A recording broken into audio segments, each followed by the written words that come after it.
Yo, I'm here. Do another weird hour stream, so it confuses everybody. That's how we do it, folks. Anyway, congratulations to Rock Solid Productions for squeaking past 20K. Good job, sir. You deserve it. Now I'm here doing 20K sub party, even though I don't have 20K. But hey, in case someday that I squeak past it, even though I might be gone, there it is. It's the party. Da da da. Okay. A dumb reason to do it, but hey, I did it. Anyway, it's a damn game Monday night. Tonight, I'm going against some people's, but hey, I'm here just because I can be. Hungar, how you doing? I'm here just because I can.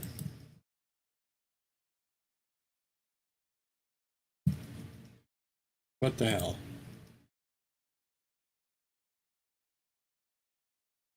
Oh. Hello, Jeffrey.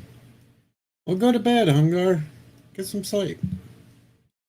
Hello, Jeffrey. Glad your downloadable girlfriend took your $20. I'm not at 20K, but I figured I'd be dead if I ever did hit that much. So I do the party now. Yeah, what happens?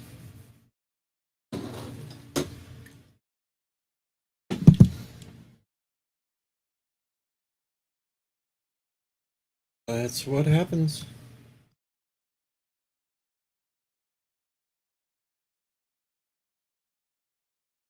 Have this and that. Well, it's good that you're hanging with the kids there, Hungar.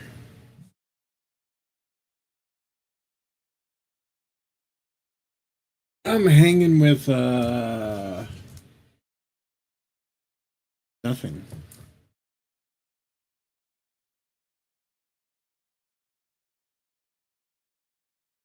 I'm not doing a damn thing today. Did a little Jackbox last night.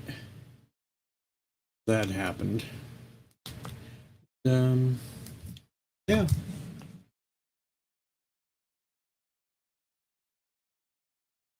Not much else.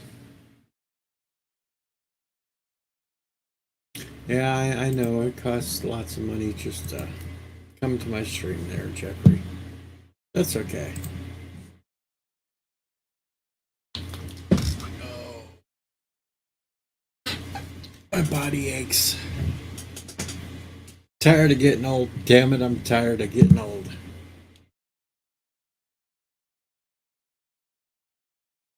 Let's see, what the hell's going on today?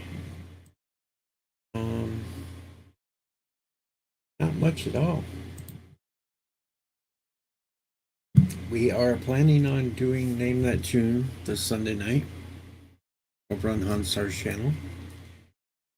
Looks like so far everything's going to plan on that. So, stay tuned to that. We will give more information during the week. Um,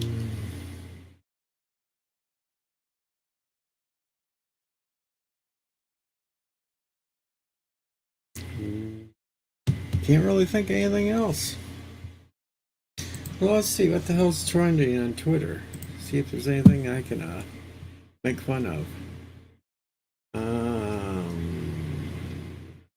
Nope. A damn thing there I want to talk about. So there's all that. Anything going on in the news?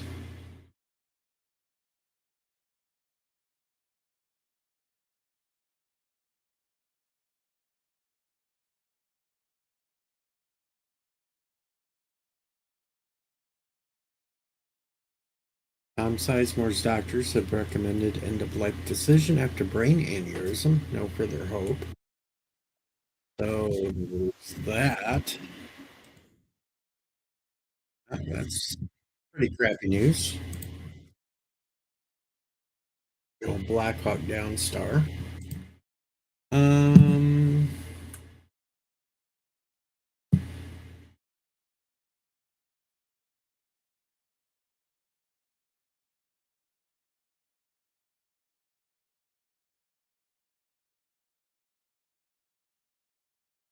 don't really see much else going on though in the news.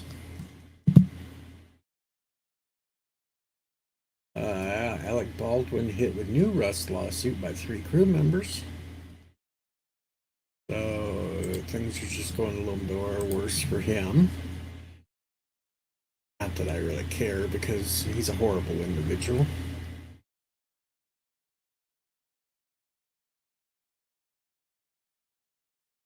Jennifer Grey still cries when she watches Dirty Dancing.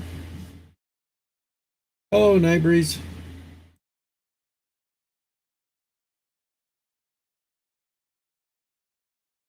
Local cops kicked the ex-Biden official luggage theft case to the feds, so he'll probably get off with that because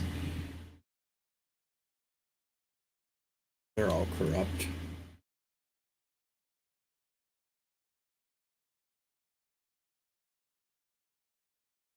They happen to be all corrupt, so that's going to happen.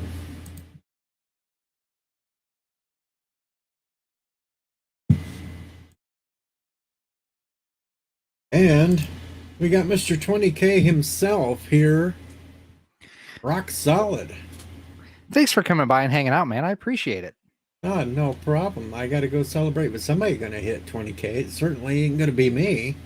Oh, it will. If I can do it, anybody can do it. So I'm having a 20K party right now, even though I'll never hit it because I'll probably be dead by the time it ever happens. So I'm going to make sure at least I can party for it. Well, I mean, I was looking at your title. I'm like, wow, how did you get into that much debt that quickly? I did. Or how did you order that many sandwiches? I didn't. I wish I had 20K for subs. Hey, Night Breeze, how you doing? So yeah, and it was kind of funny the way I'm glad that I thought to have the Social Blade thing up there because it was interesting how it kept bouncing back and forth between 20,000 and 19,900. So that was kind of interesting. Last day and a half has been a pain for subs. Yeah, I know. I lost 3 subs in the last day. But then I just gained one. So. Oh, I can fix that. Yeah, you can unsub and put me back down to 775. You know what I'm actually going to do? Oh, damn it. Hold on. Give me a second. Because I listened to the former president. And if you saw what just happened in my stream, I'm going to spread it around a little bit. Yeah, I saw what happened in your stream. Jason's pretty awesome. I would say, though, it's well deserved for you. I disagree, but I'll still take it. Oh, you just hush. You do damn good work. You put out damn good videos, very informative. You deserve it. Yeah, I know. Keep it coming. Keep it coming. So we're going to spread this around a little bit. I just felt bad that I didn't have. It's been so long since I've really streamed. I didn't have my alert, or I had the alerts up, but I didn't have the rewards up. So, I thought it was funny because we saw what you got like 2 minutes before your alert told you. Well, and you figure I was seeing everything before you guys, so you probably saw it 3 minutes before I saw it. Yeah, I saw it pop up in the chat, and I'm sitting there going, "Is he going to even notice that?" And it just kept going, I didn't. And then all of a sudden it popped up on your screen like 2 minutes later, and it was like, "Yeah, there it is." Yeah. Jason's a good egg. He supports a lot of people in the gaming community, so I wish I And, had his job. and I just got a $10 donation that says "fuck the Cubs." Yes, sir. So "fuck the Cubs" always deserves a sad dino walking away. Just because, I don't know, you like the music. So, folks, I'm not ending the stream. I'm just giving Rock Solid the music he Oh, likes. get the hell out of here. Go on, you go on, get the hell out of here.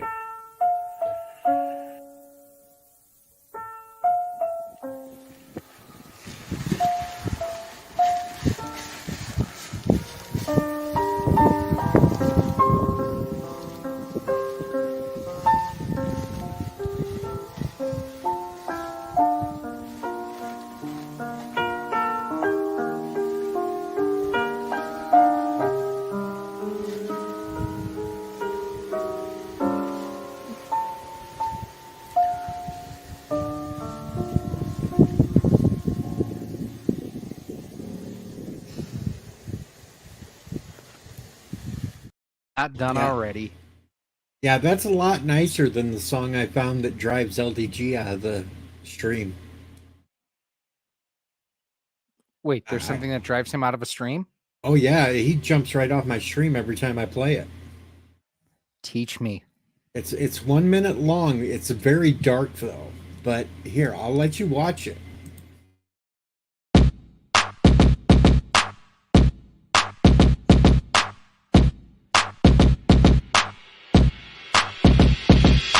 Tennis ball, throw it against the wall. Tennis ball, throw it against the wall.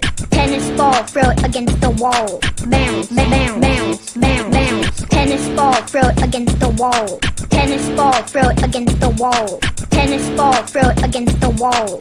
Bounce, bounce, bounce, bounce, bounce. Tennis ball, throw it against the wall.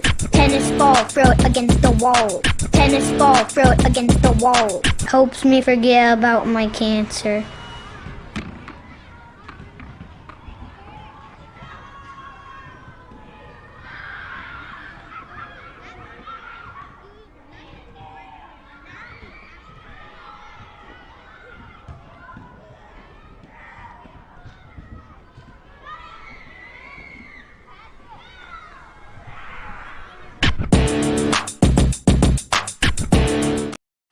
Yes, that drives him away. That's terrible. I know. Wow. Very dark humor. Like the ending just comes out of the blue. Like, where the hell did that come from? Well, you can blame, if you know Kai, blame him because he plays it on his stream in the middle of the night, so I kind of appropriated it. It drives LDG right on out. Well, And the fun I'll thing have to have was, that one at the ready. the fun thing is, I got him to clip that for me, and he never watched it, so he had absolutely no idea what he was clipping for me until I played it. That's fantastic. Hello, Moira. Hello, Gap. Well, I was just gonna pop in for a second, just say thanks, and like I say, spread the love around a little bit, and I'm off to bed. It has been a crazy few days, and the next few days are not going to be any easier. So, but Well, thank you again, my spreading friend. love. I do appreciate you coming by and hanging out and being a part of the brigade. So it does not go unnoticed. That's all going to the truck fund to get the truck back on the road. So, I've heard somewhere that there is something about a truck. Yeah, I'm trying to get a truck fixed so I can get back and forth to work. Well, you know what happens when you play it? You just need to play a country music song backwards. I tried. You get the truck back, get the dog back, get the house back, get the girl back. Well, I don't want the girl back. I take the truck. I take the dog back, though. Hello, Hubcaps. So, alrighty, man. Have a good stream. We'll talk Get at some you sleep. soon. Go get some sleep. Will do. Bye. Good night, everyone. And that's Rock Solid Productions, folks. He hit 20K, so congratulate to him again. Alrighty, so let's see. What the hell are we gonna do? I don't know. I have no idea. Moira gave me a thumbs down yesterday. I'm a little sad about that. Gave me thumbs down. I'm gonna cry over that. Okay, I'm over it now. See, it didn't take long. Offcast did taxes. Exciting. Hey, at least you're getting them done before April. So there is that. That all done. You don't have to worry about it last second.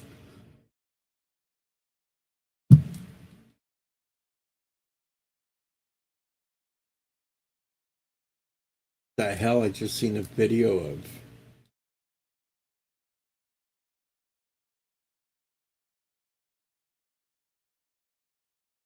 putting in a Superman suit.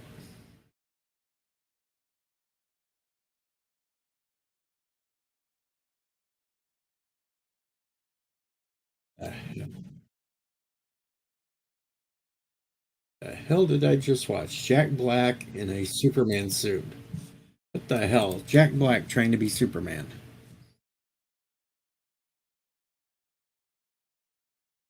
And Gap just had a bowel movement. Well, I got thumbs down when I made the announcement that Name That Tune wasn't going to be till next week. That's why I got the thumbs down.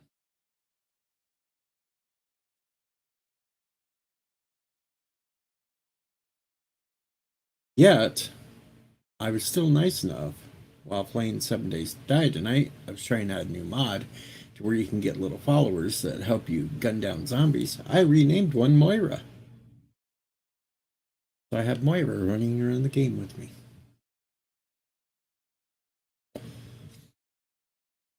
Oh, let's see what else.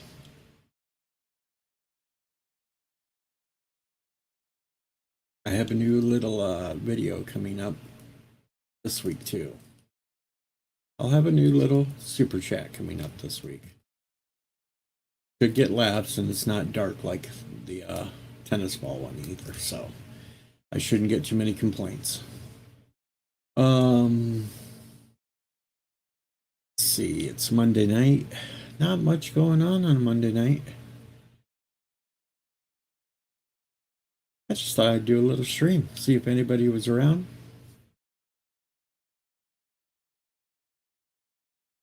I could laugh at all those subscribers I lost this week.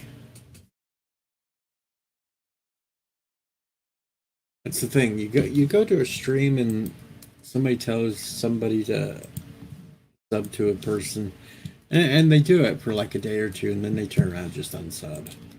That's comical. It's just comical that way, but hey, it happens. I haven't caused too much trouble on Twitter. I did cause a little ruckus on Facebook earlier, though. Yeah, it doesn't matter. If you want to come up, Pop, you're more than welcome. I did do a little thing on Facebook today. I put up a little post and it said 1 is the loneliest number, but remember, 69 is a picnic. So there was that.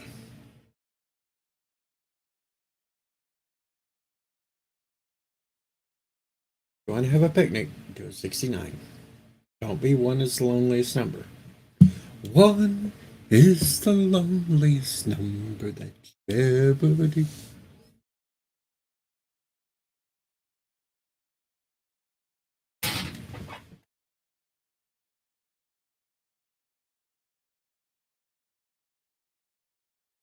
I also did it on Twitter, but nobody really paid attention to it on Twitter when I put that posting up.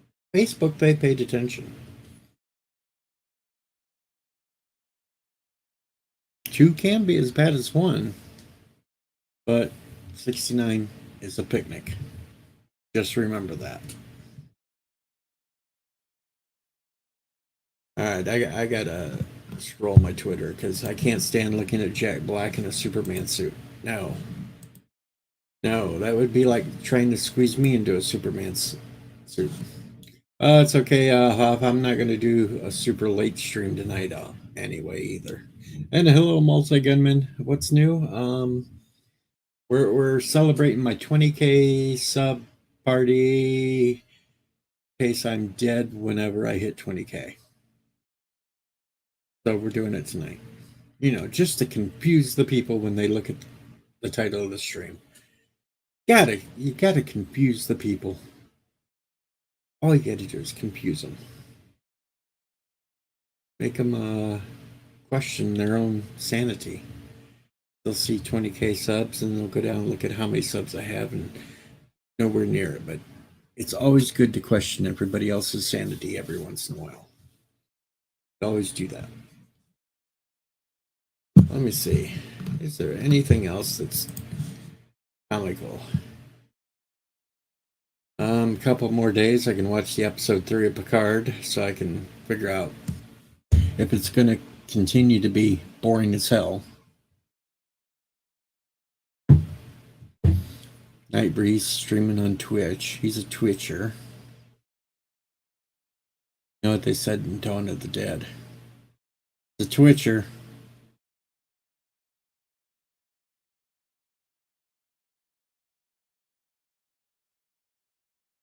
This month is almost over, folks. There's only one more day to this month. Oh, this year's just going by way too damn fast. Way too fast. And that's just fine with me.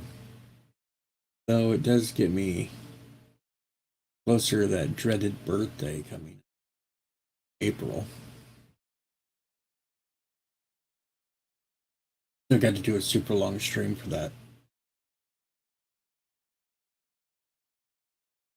Right. Get drunk live stream.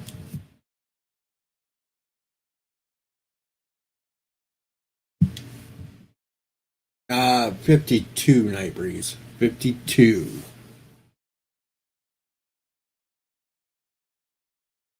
Yes, I'm even older than you thought.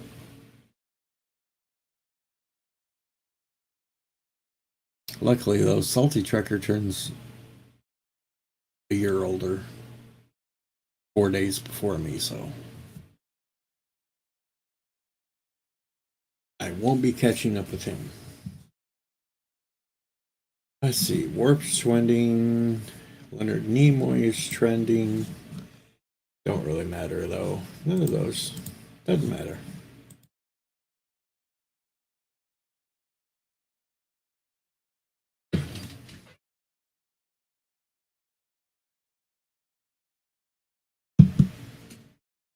Oh, my body just aches like hell.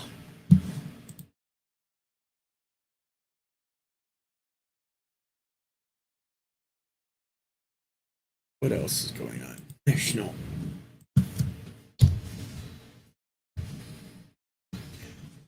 Let's see, what the hell else is going on today? It's International Polar Bear Day. Yeah, it was International Polar Bear Day. I had to send that to Snortapoopas. Snortapoopas, so he knew it was a National Polar Bear. It's National Protein Day, too, so that kind of goes along with the 69 is a picnic. And hey, Kai, there is Kai. How's Kai doing tonight?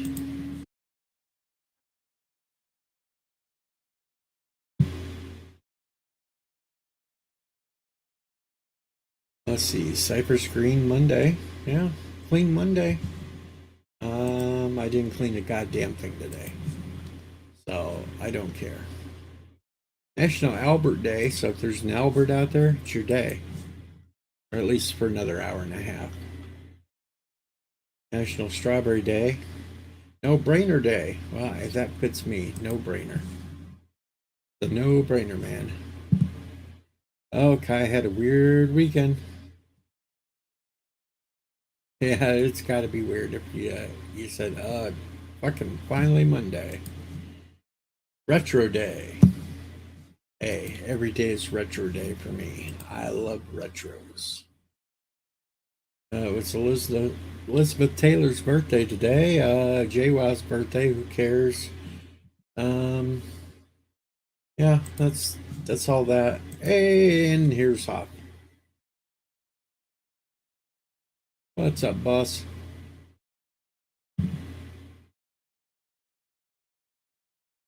Kissing cousin number 2. Though you are muted. You're muted. Can't hear a thing. Someone entitled that to me. I don't like it. Can I go back and like redo that? I didn't put that up there. Actually, you can change it on right now while you're still on stream. How? Just go in and edit name and headline. Click the little 3 dots down below. See where your little. See down below where me and you are side by side. Are we on talking about YouTube or No, StreamYard? on the StreamYard, you go down below, not the big screen, the little screen down below. You hit the little 3 dots, you click on edit name and headline. And then you can edit the headline. And you can get rid of it. Oh, okay. Now I'm seeing that. I don't want the headline at all. Period. Well, you can wipe out the headline. There we go. you There we Boom. go. Hey, oh dang, we did it. We did it. What's up, Kai? What's up, Deej? How you doing, man? We did it. See, you just learned how to edit without leaving the stream. Dude, I got scared. I got real scared for a second, man. I didn't want to be seen as a kissing cousin, dude. Like, I think Courtney or someone put that up. Is some, you know, it wasn't like something I wanted there. That was weird. Like, you know, and I might look redneck and whatnot, but, you know, that might be a fun way to look at it, but whatever. Deej, how you doing, bro? How you doing? I've got a pulse. That's just all I'm going to say for tonight. And I'm moving around a little bit better. And Kai is making fun of you now because fucking Hop is like an old lady. How do I make the internet get my name right? I'm terrible at it. I'm terrible. I'm really bad at it. I'm not even gonna lie. Like, I'm just really bad at it. You know, I'm bad at the internet. Hey, Deej, what time's the email come? Okay, now I'm an asshole. I'm gonna take that back up, but that was funny. There we go. I can get rid of it. There you go.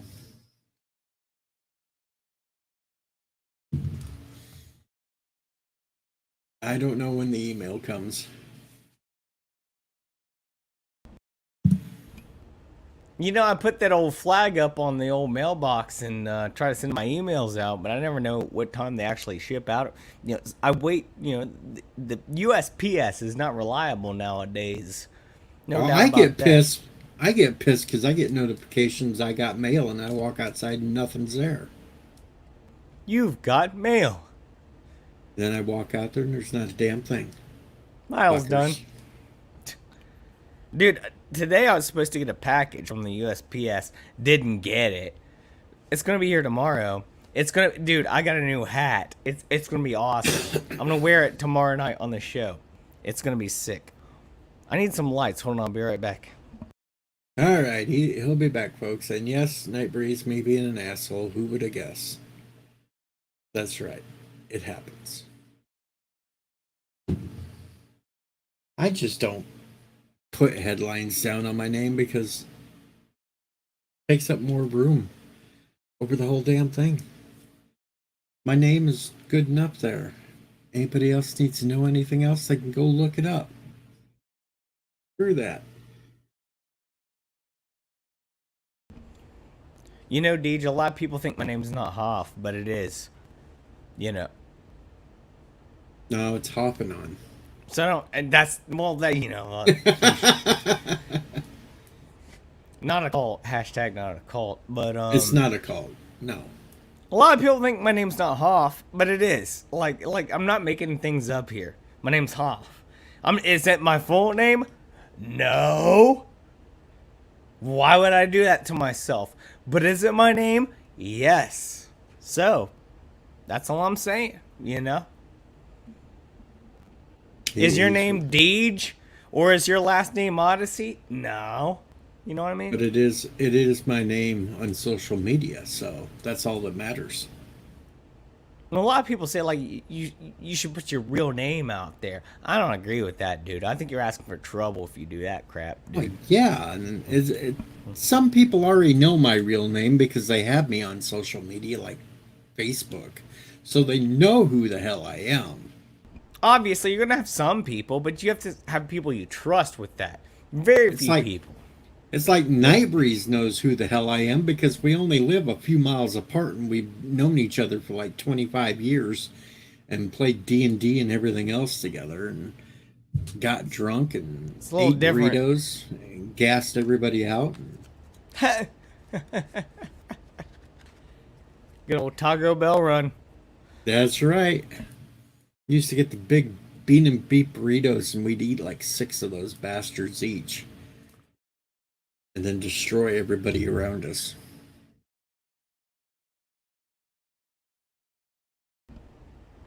How you been, man? Like. I mean, I know you said like you're alive, but like, what else is going on, bro? Like, what else is going on? I'm still trying to get the damn truck fixed. I had to go to work this week, so the boss brought me his truck for a few days to get back and forth.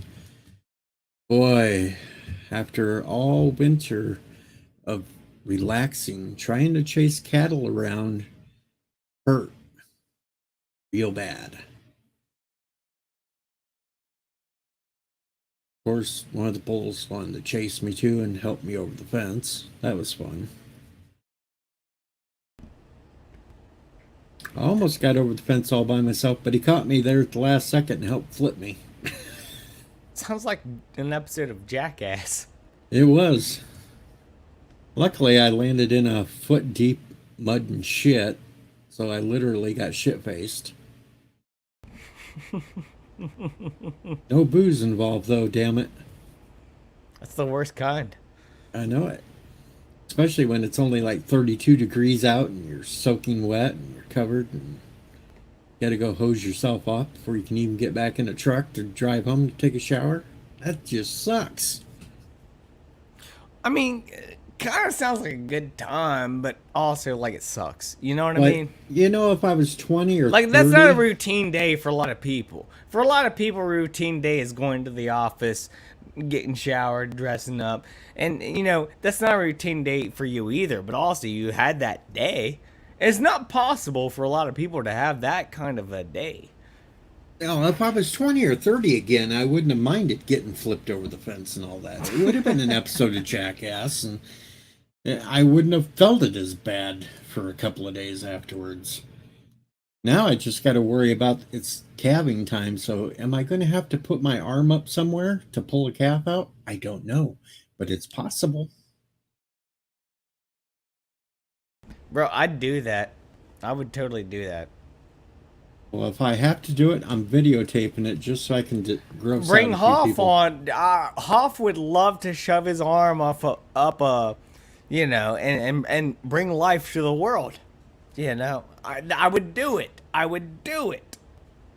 I wouldn't skydive, and I wouldn't cave dive. But granted, I would do that, man. I would bring life into the world. I would help to do that. And It it was might kind- seem, you know, there's nothing crazy about that. There's something crazy about risking your life with skydiving, risking your life with cave diving. But when you do something that sounds crazy to bring life into the world, I think that's way more beautiful, and that's something you can't even like stand away from. You know, I think it's a beautiful Well, thing. I gotta That's a I gotta beautiful do thing. it to make up for last year's video of cutting the testicles off for the Rocky Mountain oysters. Well, that's all. That's not what I was talking about at all. But it's all part of the game, right? It's part of that farm work. The hell else? Not Well, much man, else going on. I've been, dude. I'm. Big changes might be coming for me soon, man. I mean, they already have. It's already in effect, you know. Well, you got that new work hours, don't you? Not. I mean, that. Those are small potatoes compared to what I'm about to do. I applied for a new job today. and the hours will be different. I will still. I'm trying to do Tuesdays still, but like man, I don't know where things are gonna go, but I just know the bosses will be with me no matter what, and you guys will be on my side, but and support me through this, and God support me through this. And I'm very lucky to have these opportunities. I don't know how they're going to pan out, man, but I'm just like, I'm very excited about the future. I don't know what's going to happen, Deej, but I just know good things are happening. It's not a bad thing that things might change right now for me. It's not bad at all. It's freaking awesome. It's just like change is like, you have to adapt. You know what I mean? And sometimes it's not always easy to have a routine for such a long time and then just have to adapt it to something else. But I'm completely ready for it, dude. I got my fist bared, man. I'm ready to go, man. I'm ready to fight. I'm ready to go, dude. I'm ready for the future. I'm very excited for the future. I got good things coming, man. I truly believe that. Well, that's all that matters. Good things coming, and if you're happy, that is the most important part of it. Just as long as you can hold your head up high with a big smile and know that things are going to get better. Bro, the reason I respect myself is because I know I leave nothing on the table every day. Every day I wake up, I feel like, F, dude. How am I going to get through the day? And then, like, things get going, and then Hoff doesn't leave nothing on the table, bro. Like, by the end of the day, I'm like, I done spent it all. I know what I had to do. I got done what I had to do. And sometimes, you know, there's some leftovers. Everyone's like that. But dang, dude, like, you just have to do your best to try to get ahead however you feel like is best for you, man. And right now, I'm so excited for the future. I think good things are going to come for all of us. Not just me, man. Well, good things are going to come, especially if we can get rid of weirdos that are in charge right now. That's the only thing. We got to get rid of the weirdos because they're holding us back, man. They're holding us back. More specifically? Politicians. Those weirdos in charge. What, Deej, are you asking to get in a conversation with me about this? Is that where you're going with this, or are you just like throwing something out? I just throw things out there, and whatever sticks, because you know what? We talk about whatever we want to on this channel. Because I'm not monetized. It don't matter. I have a big problem with politicians. Everyone knows So that. do I. Everyone I knows do too. that. I have a big problem with them because they all lie out their goddamn asses and then do whatever they want so they can get 10%. To the big guy. Yeah, 10% to the big guy. Uh-oh. I gotta play a clip because the lovely Sherry is in the chat.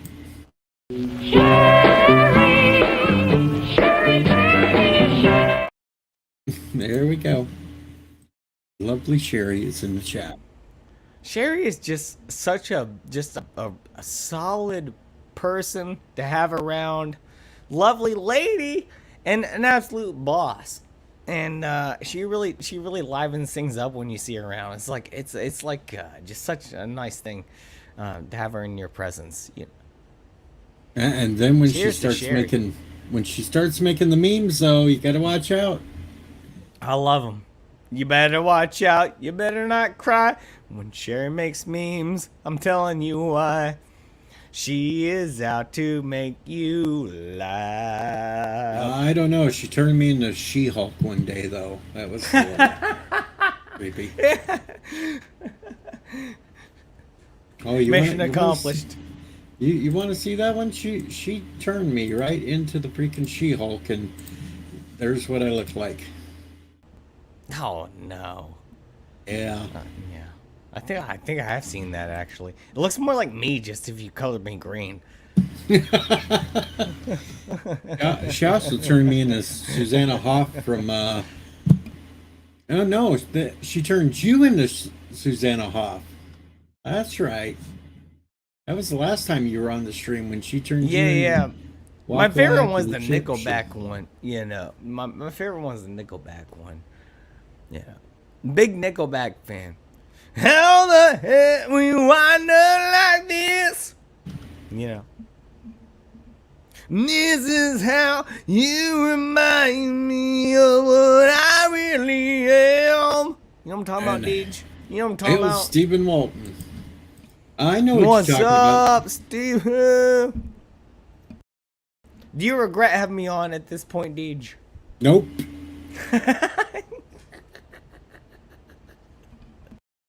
Trust me, I've had way crazier people on these streams. Actually, Deej, here's something I've been trying to freaking do lately, dude. Is like respect. Because I've been on so many streams lately where like people just get overblown, man, and I think you gotta hold down the fort. And I like to get a little bit like funny and wild, but I never like to have bad blood with anyone. Like I never like to go overboard with anything, unless it's my own show. And respect goes a long way when it comes to you know, networking and talking to people and having conversations that aren't even in person. You know, do you agree, man? I agree, and I've got to answer this question. Stephen Walton asks, interviewing Nerdrotic for Volume 2 on Thursday. When are you free? Well, as far as I know, I am free all week. I don't think I have to work this week. This guy is in a book right here, Stephen Walton's book. This guy right here. Can't believe it. Hoff's in a book. Nah. I'm going to be helping out with a chapter of Volume 2, all about Doctor Who. I'm literally in history, dude. I'm in a book, in a published book.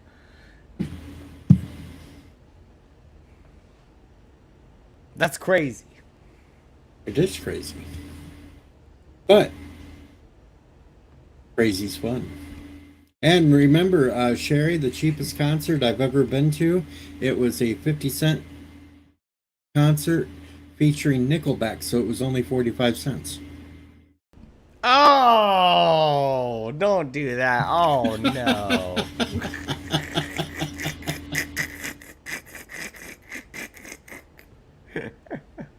Hey, it's better than what I said earlier today about the whole 1 is the loneliest number, but 69 is a picnic. Never made it as a wise man. Couldn't cut as a poor man still. This is how you remind me. I actually like Nickelback. I don't know why there's so I much know hate you for do. it. Thank you. Thank you. I don't hate them. I actually love Nickelback, and next time they come around, I'm gonna go see them live. Dude, I'm gonna bring like 15 beach balls. 15 beach balls. Yep, I'm just gonna How the hell are you going to carry 15 beach balls at once? You're going to put them in a big bag and come in like Santa Claus? No, they're beach balls. They're deflated, so you put them in your pocket. When you get in there, you blow them up. It's Oh, easy. shit. I couldn't inflate 15 beach balls. By the time I hit the third one, I'd be out of breath. Oh, you laying on start the floor. passing them out at a Nickelback concert, and then there's no problem. They're all blowing them up. You don't have to do the work yourself. As long as I don't have to do the work just myself, pass 'em then out. yeah, sure. Unless you want to, unless that's like your thing, you know. You pass a beach ball out at a Nickelback concert, dude, it'll do its own thing, you know. It'd be more fun to get a beach ball that's half filled with helium, so when they hit it, it stays up floating longer before it comes down. Now helium's like rare now, dude. It's like a rare Pokemon. You can hardly get it. It's expensive. Steven, you're not supposed to be talking about exes, damn it. You're supposed to be looking at the future. But he's talking about Nickelback. That's the real thing. He's talking about Nickelback. Never made it as a wise man. Couldn't cut it as a poor man stealing. And this is how you remind me. See, I love- This is how you remind me of what I really am. Not like you. I'll shut up. I love doing Nickelback and Name That Tune, because then we can find out who the closet Nickelback fans are, because they guess it right. That's the fun part of that. Everybody loves Nickelback. They just don't want to admit it. That's Yep. that's the problem, man. That's the issue. And I'm on this crusade at this point where I've never been a Nickelback fan, never seen them live. But at this point, I see what's going on with it, dude. You got to give Nickelback the chance, dude. You got to give them the chance, man. They're no longer about that whole kind of. I mean, I understand if you don't like butt rock, you know, that's a thing. That's what they are. But at this point in time, dude, are you gonna listen to Lil Nas X? You gonna listen? Well, like, what are you gonna listen to? Like, Yeah, but the thing is, people are going DJ. back. People are going back because all the music of now sucks. I was a DJ. Nickelback sounds pretty damn good compared to what we were listening to. I was a DJ for nowadays, 8 I mean, years, though, so I already have all the Nickelback albums.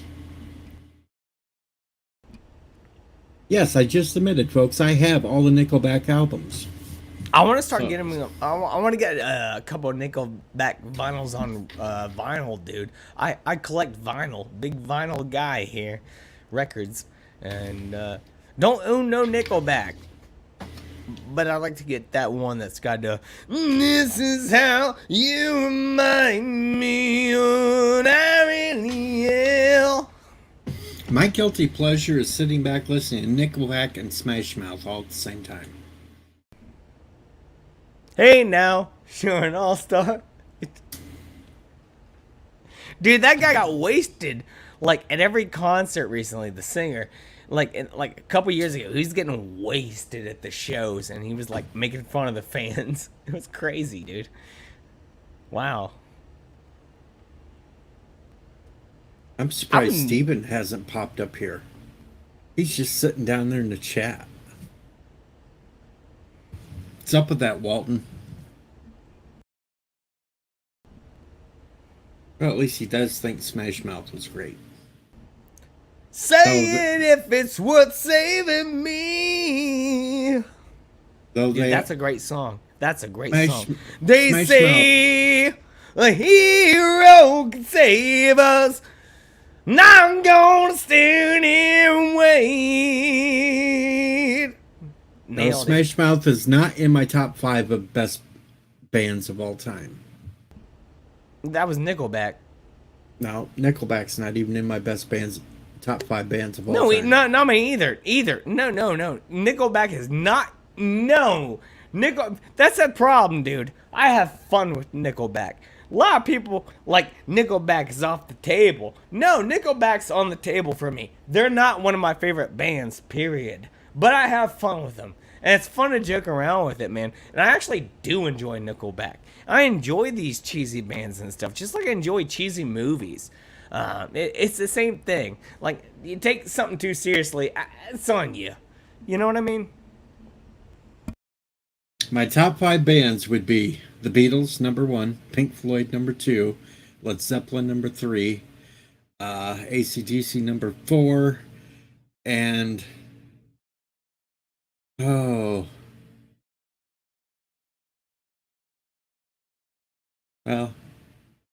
gotta have Freebird in there, so we know who number 5 is. Mine would be, I mean, that's a pretty good list, but I think mine's better. Number All one, right, Nickelback. Number 2, Avril Lavigne. Number 3, Justin Bieber. Number 4 would be One Direction.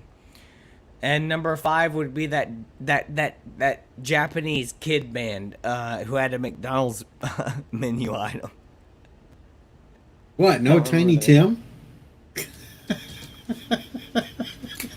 No tiptoeing through the tulips there? There's my 5 favorite artists and bands of all time right there, bud. Yeah. Well, now, if I was going solo artist, I would have to go number 1, Elvis Presley. Number 2, Weird Al Yankovic. Number 3 would have to be Tiny Tim. Yes, I do include Tiny Tim because I like Tiny Tim. Number 4 would be Bird of Prey 5. And number 5 would be anything that Stephen Walton attempts to sing.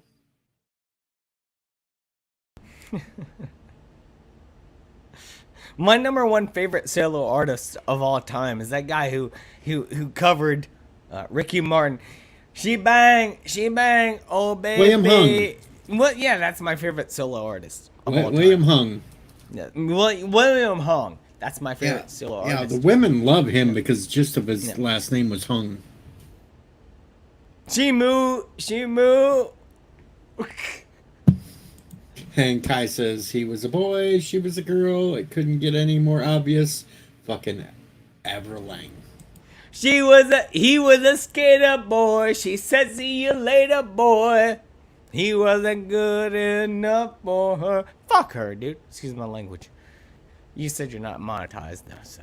No, as long as we avoid the F word within the first 90 seconds, everything else is kosher. Dude, she grew up in a gated community, or like a cul-de-sac, or a real skater boy grows up in the suburbs or on the streets. That's why she didn't like him. That's the whole thing. That Avril Lavigne was above everybody. You know what I mean? Like Avril Lavigne, you know what I'm talking about? Like she didn't skate.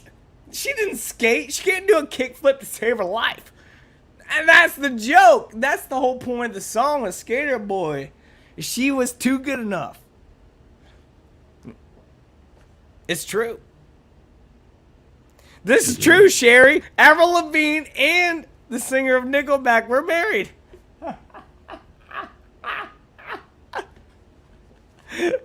Connecting the dots. That's freaking amazing, actually. I don't know. If I was going to get married to a singer, I know she's a little bit loony. Well, she's quite a bit loony. But it would have to be Katy Perry. I'd be all over that one. Oh, mine would be Lizzo. Lizzo? Oh, yeah. I'm really into, never mind. I don't know. See, I'd go with Katy Perry. Fondue fountains. I'd go with Katy just so I could dress up like Elmo. She could tickle me. Hey, she did have a nice presentation on Sesame Street, which is for kids, but whatever, Who knows, dude? Who knows? And I already know if we had a child together what it would look like. Right here.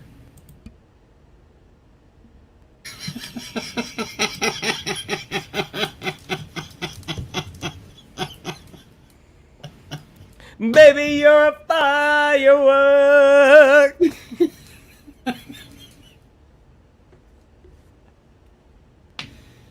Sherry says, whatever floats your boat, Hop.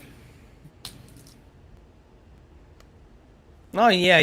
I want some Lizzo action, baby. That's what's hot nowadays. I thought that was lesbo action. Dude, Lizzo weighs about. I mean, I'm not even trying to be like an asshole. Like 8 times what I weigh. So I don't think that's gonna happen. I would die. That would be a death wish. You know what I'm saying? Well, that's shade in the summer though. So there is that. Oh my gosh. Oh no. Oh no. Of course, though, in the summertime, you roller and flower, you're going to find quite a few wet spots, so you won't know where to go. Oh! Yeah, I know how to make things really, really disgusting. That's right, we don't kink shame. I don't, actually, I don't. I really don't. Well, we can't. Really don't. I was making a joke about me being like a skinnier fella, and then like me with a Lizzo type would be just like that would just be a death wish. Yeah, she rolls over on top of you, and all you'd see is your hands and feet sticking out, and the rest would be gone. That's it. That'd be the end of Hoff. What a way to go. Crushed. No, Night Breeze, we don't want you to sing. Trust us. No, nobody wants Night Breeze to sing. Trust me. Don't do it. I'll give you my top 3 favorite bands. Deej, which actually that's not even good. No, never mind. You wouldn't like them. Oh, trust me. Whip them out. I'm not doing that. I'll No, name not some that. bands. The songs, the bands. Yeah, that's it. Number one of all time is Rush. I like Rush. Tom Sawyer.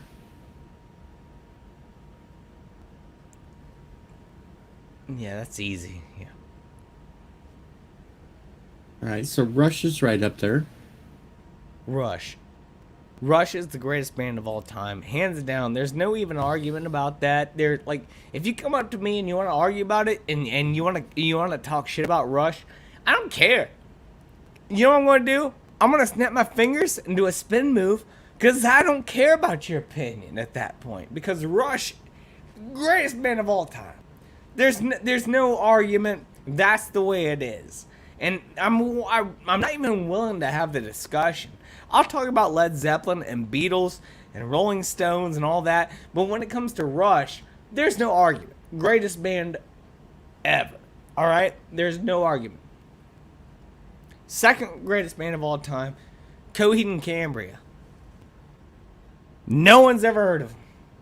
Nope. There you go. There you go. There you go. What's number 3? Another one that you never heard of, Starset, which is actually my favorite band right now. Even above Rush. If Starset makes as many albums as Rush, Starset will overcome Rush as my favorite band of all time. But they have a long way to go before they get there. But they have a good track record. They haven't made a bad song. Period. All right, well, I'll give you the Rush. Rush, Coheed and Cambria, and Starset, 3 greatest bands of all time. Alrighty then. I still say the Beatles are the best band of all time. But that's our personal choices. I mean, that's an easy way to go, man. That's a real easy route to go. That's a real, like, Beatles is so easy to go with, like, you know what I mean? There's no really pushback against that. Okay, if I'm going to go obscure bands, Mental as Anything from Australia. The Kings Are Back from Canada. And Cheese Pizza, local band around here. Well, that's what we're talking about around here. That's what we're talking about. Nice, dude. That's how you should shout out some bands, dude. Yeah, you can go in on the, Beatles is so easy, man. It's so easy to just be like, Beatles is the greatest, because you can't really talk shit about Beatles, dude. As soon as you do, everyone's got every defense move in the world to defend the Beatles. And I don't dislike the Beatles at all. Not my favorite band at all. I want to hold your hand. I like the old Beatles better than freaking Yellow Submarine or like I'm the Walrus. It made no sense. I'd rather listen to pop Beatles than acid Beatles. But when it comes to like actually challenging to a musical kind of thing, dude, like it's so easy to say 2 things. Like I either like the most popular band ever, or I like everything. And those are the 2 choices. It's really hard to come out and say I like a band that no one's really ever heard of. You know what I'm saying? Like that's a real thing right there, man. Where you can introduce someone to something. If you're passionate about a band, you don't roll with just the big dogs just to get a big punch in. No, you roll with your passion like I did, man. Those are my passions. And I'll ride and die with those bands. Also, Tom MacDonald, not really a band. Favorite single artist, as we were saying. And hail, Beware the Drew, Supreme Heretic Slayer, and Keely Chow is now in the chat, and Sherry is listening to Dire Straits. The Walk of Life, or Money for Nothing. I don't know which one you're listening to. And hello, Timothy. Money for nothing and your chicks for free. You know a band's made it when Weird Al parodied And well, Dire Straits did get the Weird Al treatment. No, Mark Knopfler actually played the guitar on the UHF song for Weird Al.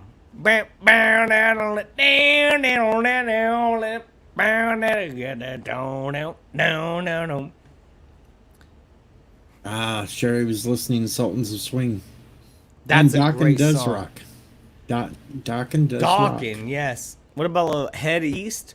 Little. I've even listened to harder rock like Anthrax.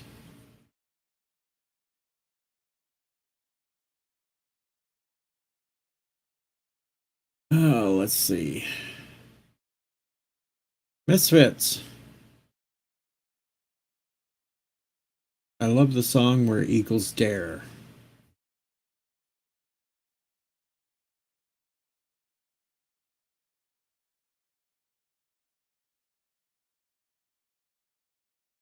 So what's going on, chat?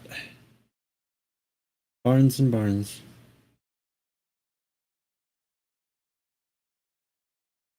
Astro Zombies.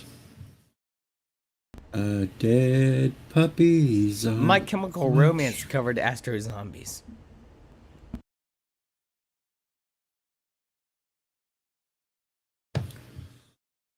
Oh boy. Let's see what else is going on. We are on the music. Night Breeze is probably listening to Fish I'm going to Heads. talk about music, bro. I'm going to talk about some music. I think Night Breeze is listening to Fish Heads. Sherry says, I saw My Chemical Romance in concert. I saw him twice. I was supposed to see him a third time with Muse, who I'm planning to see in March. But I never got to see them together because they all got food poisoning here in Columbus when they came and ate at a restaurant here. So they canceled the show. So I never got to see that tour of the Black Parade. Never got to see that tour, but I got to see... one of my first big concerts, Sherry, ever was Green Day. And My Chemical Romance opened up for him. And it was here in Columbus at Nationwide Arena. Or I know it was Schottenstein. And... dude, I remember waiting for the show, and the lights just went out. The lights just went out dark. And out of nowhere, My Chemical Romance just shows up on the stage out of nowhere, and Helena comes on. Long ago, just like the hearse, you died to get in again. It came on, and just, dude, it blew my mind. And then Green Day came on after it, dude. And, yeah, dude. It was a great show, but I never got to see them after that second one where they came on Alkaline Trio opened for My Chemical Romance in Columbus at a smaller venue, but I never got to see them with Muse. But I do want to see Muse next month. Do you guys like Muse? Muse is freaking phenomenal. So in the chat, let me know if you like Muse. I mean, that's a real band right there. I haven't seen them live yet. Should have seen them 17 years ago. I went and seen Buck Cherry Wild live, and Buck Cherry Wild or Buck Cherry live. Hey, and they did one hell of a cover of Proud Mary. Big wheel keep on turning. The Proud Mary keep on burning. Well, they started off with Crazy Bitch, went right into. Of course. They went into Proud Mary and then went back to Crazy Bitch. What about a Crazy Bitch? And Lit Up is a great song. I was talking about years ago. I went to a Buck Cherry concert. They went from Crazy Bitch into Proud Mary and then back to Crazy Bitch. All right. Was the sex good? Not really. Well, shit, then that wasn't a good Crazy Bitch. You're muted, Hoff. I look like Kid Rock. I know these songs. Hey, y'all crazy. So good on top of it. I know these songs. Kid Rock. I look like him. I'm straight from that kind of thing, dude. I got a mullet. I'm really like a part of the a part of this whole what was that big song he did there? a long time ago. He did a few, the Kid Rock ones. I mean, you have to look it up. I remember Kid Rock from the Ba with a Ba era on. That's it. I don't know know that, but any he of his also earlier did stuff. like blimp boom, blimp boom, blimp boom, blimp boom. All summer long. Yeah, that's it. That's That's it. it. That's That's it. That's it right there. Yeah. Yes. What's up, Drew? You can't be in the chat and say I enjoy seeing people streaming and not jump up here. What are you I doing? know. What's he Drew- doing? They're Drew- lazy. Look, I even got my camera together. I put my mic, everything for you, Deej. And thank you for putting me below Hoff. This is where I've always wanted to be. Well, if you get really tired, I can put you on top of Hoff, and then we can Now, really see some now action. he's a top. No, he's a top. You can tell. In all of his streams, you can tell he's a top. I mean, that's true. We What's don't up, have dude? yeah. Good to see you. The only one Hoff wants on top is Lizzo. That's a death wish. That's a death wish. Yo, man, you were talking about some Pink Floyd earlier. Deej, AC/DC, kicking ass, dude. The best thing to watch. The best thing to watch is, and it's on YouTube. If you need to chill, watch the damn Pink Floyd Dark Side of the Moon set to The Wizard of Oz. Oh, It is yeah. Dark Side of the awesome. Moon. Yeah, Dark yeah. Side Dude, of Oz, yeah. I've been on deep dives into this. Isaac Weishaupt did 3 episodes recently on this. Like literally, I listened to the last one today, where the whole deep dive about the whole Wizard of Oz is like this whole going over the rainbow, going to an ascending between a spiritual realm and a material realm and everything like that, dude. It's wild. It's very wild. All the symbolism in that. Yeah. Like you can literally like just talk about that for like days, but man, yeah, that whole thing is awesome if you do it and you do some acid or some shrooms. It's really good. Yes, Epic Beard. Hoff has big energy. Yes. It's not the only thing. Hoff got Wow. big energy. I wasn't going to talk about that other thing.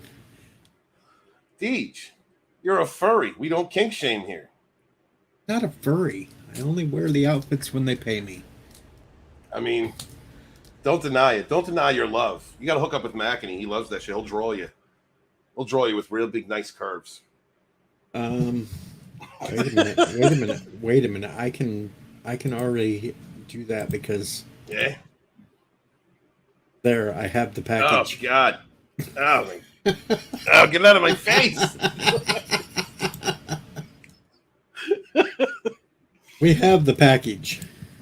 Oh man. The artist was neighbors. very generous. Yes. Yeah, no shit.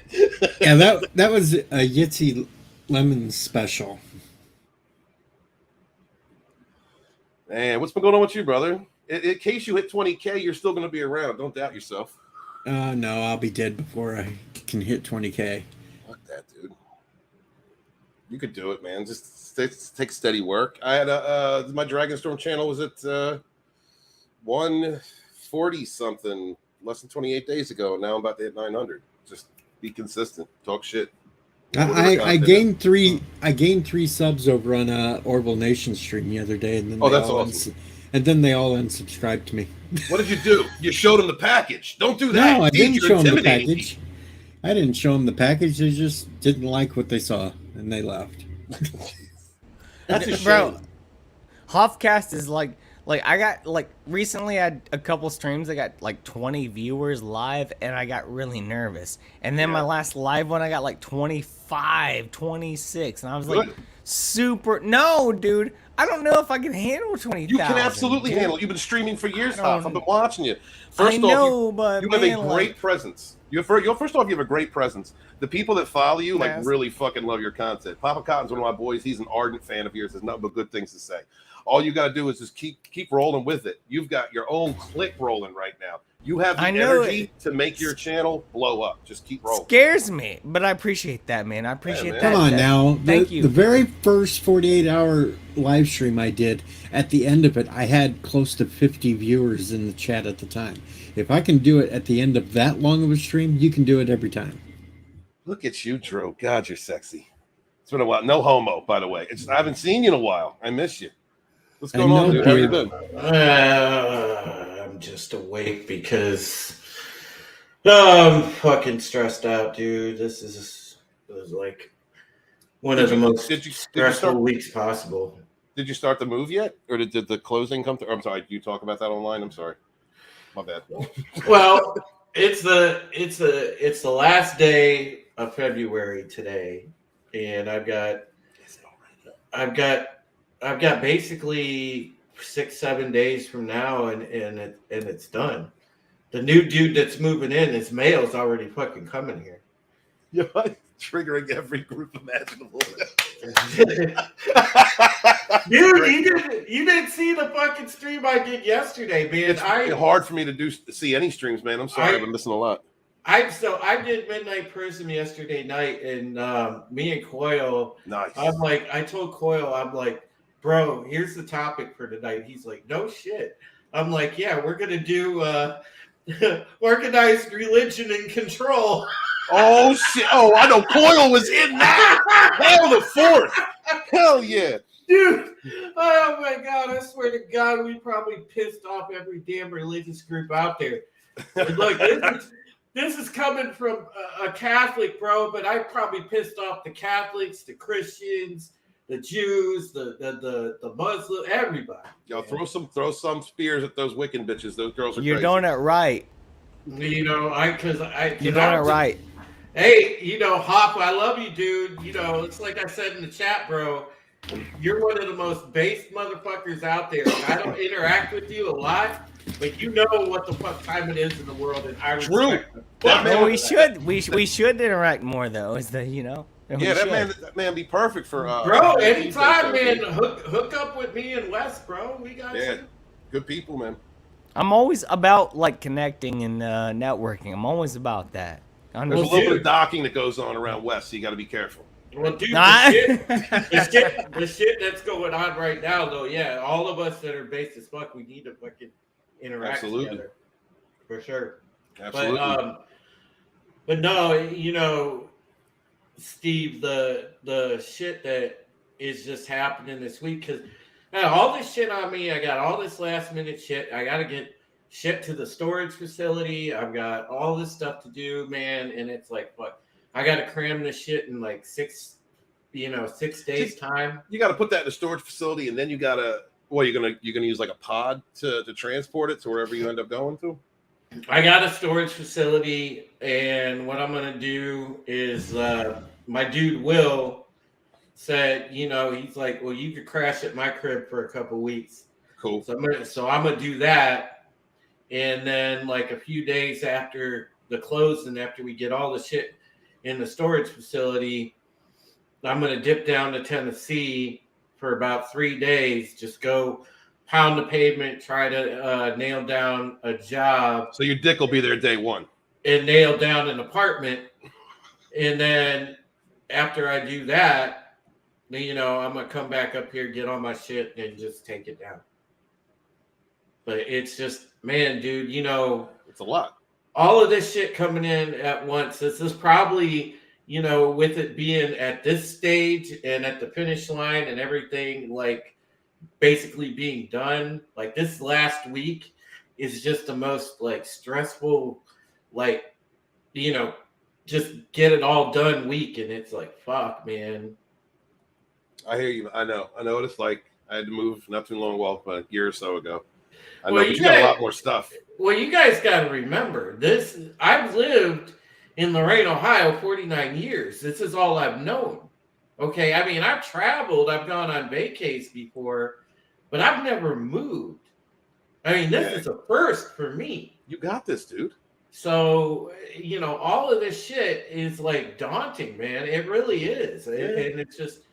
Hey, Drew. Yeah. It's daunting. But let me tell you, man, when you get to your new place and everything gets settled, it's a good feeling. Oh, yeah. All right. I know, dude, you have to remember that time passes. And I've been through so many moves, it's ridiculous. I've been through, and I have a lot of crap myself. So it always sucks when I have to pack things up, man. And, dude, it does suck. But that's a time where you can actually go through things and kind of sort through things and be like, what I need, what I don't need. And at the end of the day, when you get to a new place and you settle in, I've never had a single time, and maybe I'm just lucky, that I've settled into a new place and I'm like, this is worse than it was before. I'm always like, it's scary at first to go, but once you're in there, you're like, okay, all right. Yeah. Yep. This being like the family house. So I had so much shit, because it was my parents' stuff, and there's so much of that I had to go through, get rid of, everything else. Nice. Sherry is at it again, Hoff. Nice. Hell yeah, Sherry. Sherry. I love of the Sherry meme. so much. I love Sherry so much. Sherry is, man. That's wife This is for material Sherry. right there. I love Sherry so much. That's wife material. Everybody's lining up to be her hubby. Kai, Deej, Kai was just saying that YouTube does that. People don't sub and then immediately unsub. They do that shit all the time. Yep, They do it. They really do. Like Kai should be at 1,000 by now. Where all the shows he does. He does good shows late at night. Mm-hmm. All right, she was at it again too. Here.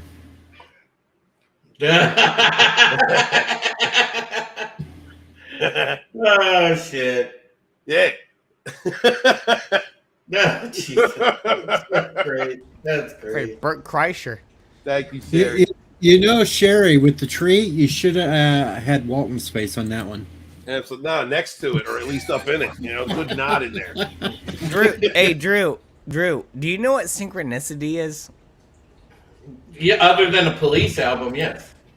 Synchronicity Don't too. stand so close to me. Me. Don't show your age like that, Drew. Calm down, man. Hey, We can't- there you go. I'm flashing that 49 card. That's all right. Quiet down, all you youngsters. No, Drew, we're wearing like similar clothing. Like we got the same tones going, bro. We got the same kind of We tones. shining coming from that city of gold, baby. That's what it is. We got City of Gold, baby. Come on, huh? That's right. But yeah, and that's what I was wondering, because you guys have like moved before, and this is the first time I'm doing it. It's just when you get down to that last week when you're about to do all the major shit, it just it just feels like everything's popping in at once. Yeah. Let me tell you something, Drew. There's going to be like some what's the word I'm looking for? You're going to feel like you don't want to leave because you've been there. You know what I mean? Like that's a whole that like because you're used to it. Like that you feel like you don't want to leave. Like there's part of you that's stuck to it. That's true. That's true. But that doesn't mean you can't grow from the new place you're going to go to. Oh, I'm excited for it, bro. Trust me. I'm should excited be. to go to the new place. You should be. I'm excited to go down south. Just and never live in forget where you Tennessee. came from. But but it's funny because I was like, man, I feel like I'm bringing a little bit of hood to Tennessee. Tennessee got some hood in it. You'll be okay. Yeah, Tennessee does have hood in it. Don't worry about that. But but it's like, I mean, I'm going like Lorraine to Tennessee, so it's gonna be weird as shit. But I'm excited for it. I mean, shit, man. And I always wanted to like live by the mountains, be able to like go out and experience, just the wonder, the surroundings of that. Oh, blessed, man. Dude, I envy you. Drew's gonna be the next one that goes all in for nature. No. Yes. Yes. I would say I'm more all in for my spirituality and more all in for God than I am for anything. Amen, brother. Amen. So, Hello, pop culture. Pop culture. What is up, dude? That is the man right there.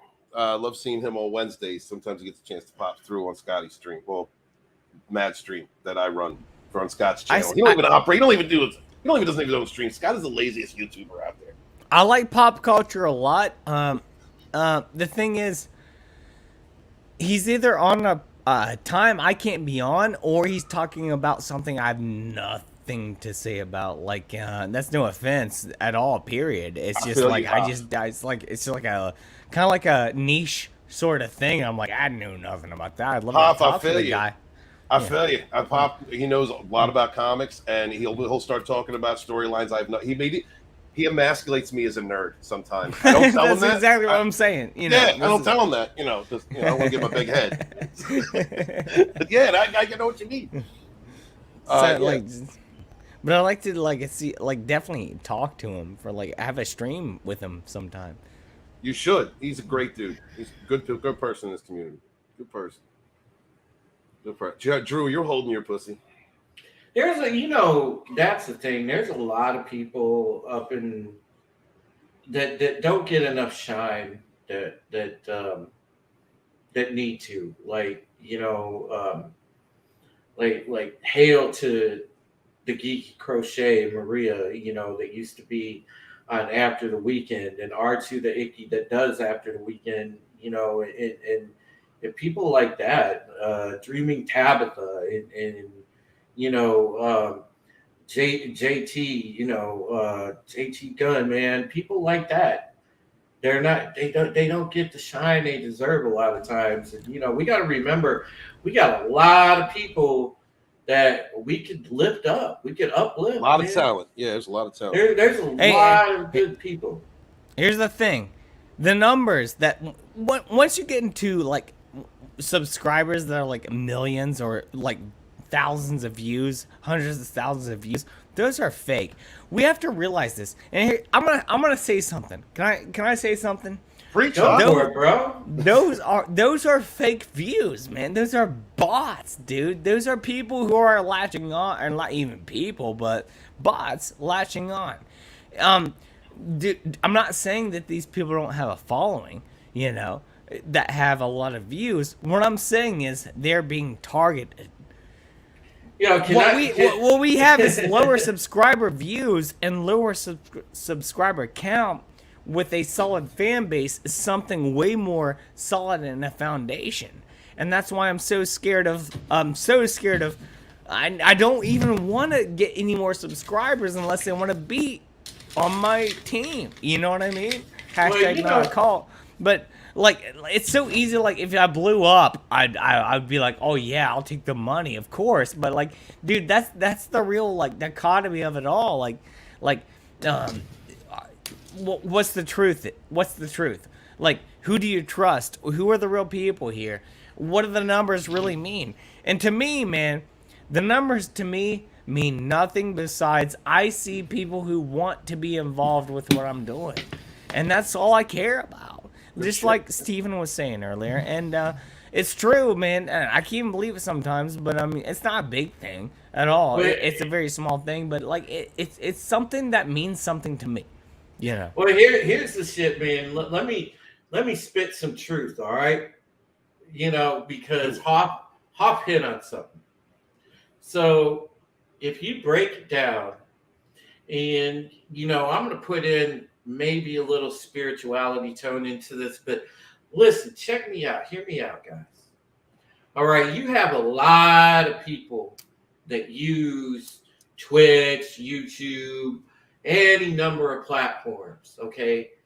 Everybody's on that hamster wheel of numbers, popularity, money, clout, okay? And that's the big four things on that hamster wheel. Everybody's running to get. But when you break free of all of those earthly trappings and bring yourself up and say, okay, what am I really doing this for?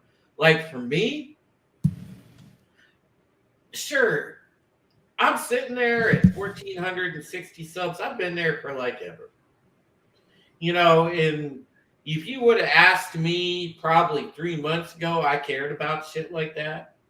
But man, I don't care about that at all now. The numbers don't matter. What matters is being the truth seeker, being the question asker, being the information giver, and being that leader that says to people, look, this is what's going on. I'm going to inform you. I'm going to put a smile on your face while I'm doing it, but I'm going to inform you. I'm going to kick you the truth. And you got the knowledge now to do what you will with. But at least you're prepared, and I had some hand in helping you get there. That's what I care about. That's all I care about. I just want to be that. I don't care about numbers and the money and everything like that. I want to be in the middle of that existential battle for humanity's right to live. And all these anti-human agenda bastards and all the depopulationists, those are what I'm fighting against. Brother, that's what it comes down to. Piggybacking off of both y'all, it comes down to character over reputation, right? If you're seeking a reputation, then you're seeking the numbers. You're not thinking about your own character, what you stand for, what makes you happy, what you're doing, and why you do it. Your character will lead the way. The numbers come with that, as long as you remain true to yourself, be a genuine representation of your faith, what you believe, how you are. But don't dissuade yourself from wanting to climb. The louder your voice is, the more people you can reach. And like Hoff was saying, you might get 8 people that are like bots that are just there to follow the crowd, but you're going to get 2 leaders in that crowd that are listening to you, and you're going to help them just by leading by example, preaching your truth, how you see the world. And your value system and who you are.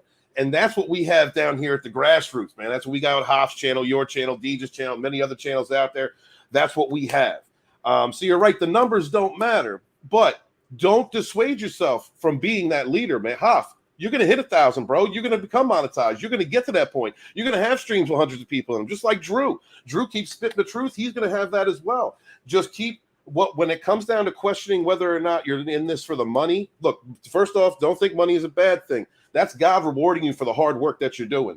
But as long as you stay true to your character, your value system, and what you believe, that is what matters the most, man. So stick true to your character. You ain't got nothing to worry about. You know why I do this? Can I say something real quick? Sorry, DJ. I know this is your show. Steven, thank you so much. This ain't my show. This is your show. Steven, you nailed it right on the head, dude. Thank you. I'm not I don't even expect ever to get to like 500 subscribers. If I do, it'll get canceled again or some shit like that. But I will never give up. I'll never give up. I'll never stop what I'm doing. You know why? Because I have a community of people around me who I know who are like-minded, and I have a friendship, a fellowship. And I've met so many cool people doing this, man, that I can never give up on this because I know they're still there.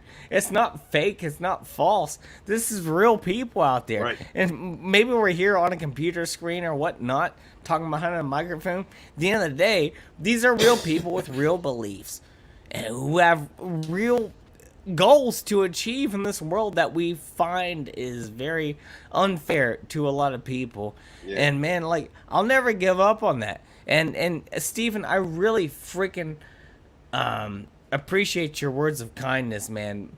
I don't look forward to that. Just as we know, as we said, but if it happens, that's a whole bridge I have to cross. I don't even know how to deal with. Like, I wouldn't even know how to do it. Remain true. So right now, I'm looking at the here and now. I'm looking at the here and now, man. I think that's the thing. And if things get to that point where, like, whatever happens, I'll be there. I don't know how to deal with it, but I'll be there, and I will deal with it. But right now, I'm dealing with the here and the now, and I couldn't be more thankful for just, like, having friends like you all. Like, I literally can't be more thankful than that, dude. In a world that's so lost right now, and I'll shut the F up very soon. In a world that's very lost right now, to be in a group of people like you all right now who are very honest, dang, dude, that's really very special, man. I'm very, very honored to be a part of it. That's all brother. I'm saying. Hey, man, and like I said, with the mind that you have, you want to go forward, hook up with Drew. Supreme Heretic over here. He does not shut up. He is base. He is all about the truth. You guys are fit together, man. Awake, not woke. We've talked a few times before, but I mean, we really need to talk for sure. Yeah. Awake, not woke. Hell yeah, wake not woke. Hail Moira, what's up, sweetheart? You crazy bitch. Love seeing you, purr. What's up, Kronos? Hail brother, love you, man. He's up. Kai, I thought you fell asleep on us. I'm glad you're back. What's going on, dude? Kai's a night owl, bro. Yes, he is. His streams are great. Hail Moira, meow. Raquel, what's going on? Oh, Raquel, I'm sorry, I didn't mean to miss you. How you doing, sweetheart? I do this because, you know, I've met a hell of a lot of great guys on this little world that we've been spinning for the last few years. Yeah. Actually, the three up here on the panel with me are some of the first three I've ever hung out with on YouTube. That's awesome, dude. Well, Deej, you and I have been friends for a long time. Yeah. Second reason I do this little thing is because of, well, look at all the babes I got in the chat. I got Moira, I got Sherry, I got Raquel, Piper hangs around. All the babes. And yeah, Murder Hornet out here. And let's see. Deej, you're like that big brother to me. That kind of, you know, just always there, reliable, just, you know. And you and I have talked before through personal stuff too. And, you know, that's what's beautiful about it is, you know, we built a hell of a nice friendship. And I appreciate that. That is the biggest thing that I take away from this. The friendships matter to me more than anything. And it's not, you know, and I talked about this with Steven before. Yep. You know, if somehow social media went away tomorrow or YouTube went away tomorrow, I have lasting friendships that I can be forever thankful in my heart for. It won't go anywhere. Yeah, brother.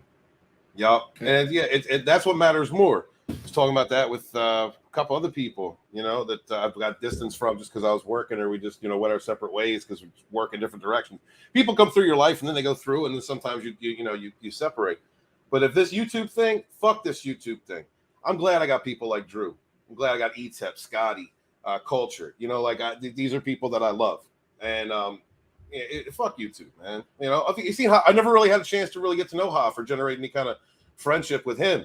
But I've seen this man for years out there on the front lines of the culture war with the rest of us fighting. You know, Deej, known you since I started. Geez, but I think the first live stream show I ever started doing was with Drew. Pegasus Actual Podcast, man. That was my life for 3 years. That was my life. Loved it every week. Pegasus Actual. Yeah, so many good people come through there, man. We had Raquel come through there, Script Doctor. How many good people? Jane came through there. We had who else has been through that show, man? And that last season killed me not being able to do that. But I was glad Zach and Arwen was there. Those are two great cats, and I was so glad to see that they were there to carry it on that last season, man. Can I give some advice to you, Steven, and everyone else here, and also in the chat? Some good advice that I've learned over the last 3 to 4 years. Please. Be nice to everyone, because you never know when you're going to see them again. Because I guarantee eventually you will cross paths with these people. And if you weren't nice to them, I'm not even saying you have to depend on them, but being nice to people goes a long way in your own reputation, your own image. That's what I'm saying. Right. Like I don't care if someone's an a-hole. Like, just being nice to everybody, that goes a long way with a lot of people. And literally, I've been doing this for 4 years, and I thought I was off the game of a lot of people I'd never talked to again. Now I'm back talking to them again, and we're all we're all off that same crap we were on before, and we're all back on this new stuff. Good and shit. You just never know when you're gonna reconnect on things. So just all I'm saying is be nice to everyone. It's fun to joke around. Yeah, you can roast and you can have fun and you can laugh at things. But all I'm saying is, at the end of the day, just be kind, be nice to everyone, because you never know. You really will never ever know when they'll come back around. Be good to each other. I will add to that. You have to be nice to everyone too, because you never know when you may not see them again. That's true. Because we've lost a hell of a lot of people. That's a good one too. Yes, that's a great one. Yes. Yeah, I mean that's even more important. Or you could be black-pilled all the time like Wook. like Papa Cotton. That's a whole different level. Look, you Yeah, can't it fuck with Papa's a whole different level of whatever he is. He's in another realm. But I'll tell you what, he will tell you like it is without a fuck to get. It's not that he's not sensitive. He just will tell you what it is. Yeah. Papa That's what Cotton's the I love OG Papa boss Cotton. of all time. I love Papa He, Cotton. yeah, I love He's Papa my Papa guy. Cotton is Yes. my dude, man. He drops the black pill bombs. He will quick as shit. He'll tell you. He's told me he's halt stop Walton and just told me a couple times. And I'm like, damn, bro. Papa Cotton's a trip, bro. Yeah, he is. Papa holds the bosses in line in my chat. He's like the Bane Wrench, you know. He's like, Yeah. Yes. And he's the very first person I ever made a managing moderator. Because I was like, that dude will take no shit. He knows what I like, what I don't like, and won't take shit. You know? So, I do worry about him though with his Brie Larson love. Well, Papa ain't nothing Cotton. wrong with liking Brie. Look, Papa People Cotton. like me like Brie too. You can't troll Papa Cotton because he's the ultimate troll. Yeah, I you're love right. Brie Larson. Right. What's up, bees? I love her pancake ass. What are you talking about? What up, Murder Hornet? Or gnarly feet. I like that bleeding yoga.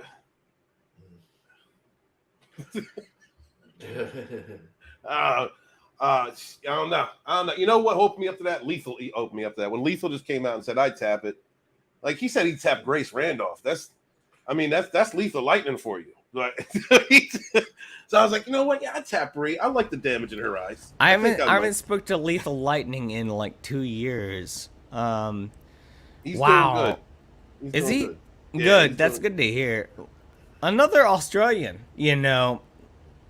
I have a lot of Australians that tune into Hofcast because you know why?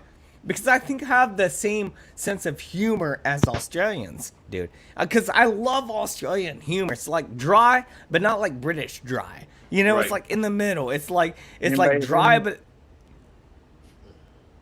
what's up? Yep. Yep.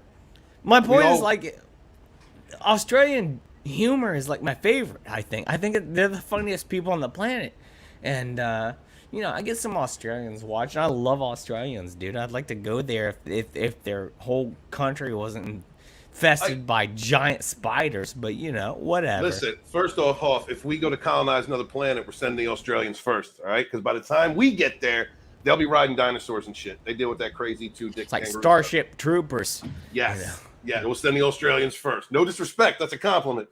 And also, like, yeah, you're right. Australians have this, they have a humor or a way of saying something that we wouldn't even think about. Like, because it would just automatically piss somebody off. You know, like, or it would be offensive. And they just have a flow and a way of They use talking the C word like it's like we Like use it's shit. but you know. Right, right. And I grew up in Delaware County. You say cunt in Delaware County, you're getting hit. Yeah, you just say the word. There is a mass of Catholic chicks that are going to beat you up. No shit. I don't know. I wouldn't mind being slapped around by a Catholic chick. Yeah, Delaware County girls, you don't want to get beat up by. They're ruthless. I like pain. Slap me around. We don't kink shame here, Deeds. We I know. don't do that, sir. So you take that big pink package, you take it all the way to Philly, and you just go scream the C word out, and you will get all the attention you desire. You won't even have to pay for it like ETEP does. There's a white comedian I know who likes to be called the N-word during sex. So I mean, like, you know, whatever your kink is. I knew a chick that would let a black dude eat her butt for drugs, and she would just call him a dirty N-word the whole time and degrade him. So I mean, everybody's got a kink. All right, so hey, how about the weather? Weather is great. It's hot Had as some shit down here. tornadoes Swamp here. nuts. Oh no, I ain't had no tornadoes. Go ahead. I was just trying to change subject. We had some. Like, we had tornado watches or warnings around here. We had today, but watches last night. I'm still alive. I'm still alive, so nothing too serious. I'm glad you're still alive. We need you around. Good. I Florida's wanted hot. to die at work today, but so I was kind of hoping that the NATO would hit, but I'm still alive. Drew, where'd you go? You can't leave us. I saw you He's watching porn again. I saw him stroking his pussy. It was in his lap. I saw And he's him. rolling some dice, you know. Yeah, that's what it is. That's what it is. Put a little lotion on. It'll be all right. Forger did get busted one time on a live stream because we could see the reflection in his glasses. Mm-hmm. He Where'd plays Murder the Horn bagpipe. You know. Apparently he's having issues tonight. Oh, okay. Oh, Lord. Hello, Sci-Fi Nation. You know, I was getting some shit from people on my birthday stream about my my Katie Sackhoff fandom. People was laughing because I got my Bo-Katan, but There you go. Drew triggered me on his birthday stream. I had to leave it. but that's all right though. I'll tell you what. I mean, hey, I like all respect to Dirk Benedict. I love Dirk Benedict, but I like my sexy Starbucks. I just don't get it. Katie Sackhoff is not sexy. She's sexy. No, she's not. Sexy. When she had No. she had her hair long, man, in season 3, boy, I was. Dude, I loved her in Riddick. I thought she was good. No. Boomer was hell of a lot hotter than Katie Sackhoff. Boomer was hot. Yes. Hey, Deeds, no lies there. Can we have some photo proof? I don't even. I agree with Hey. Huff. What are we doing?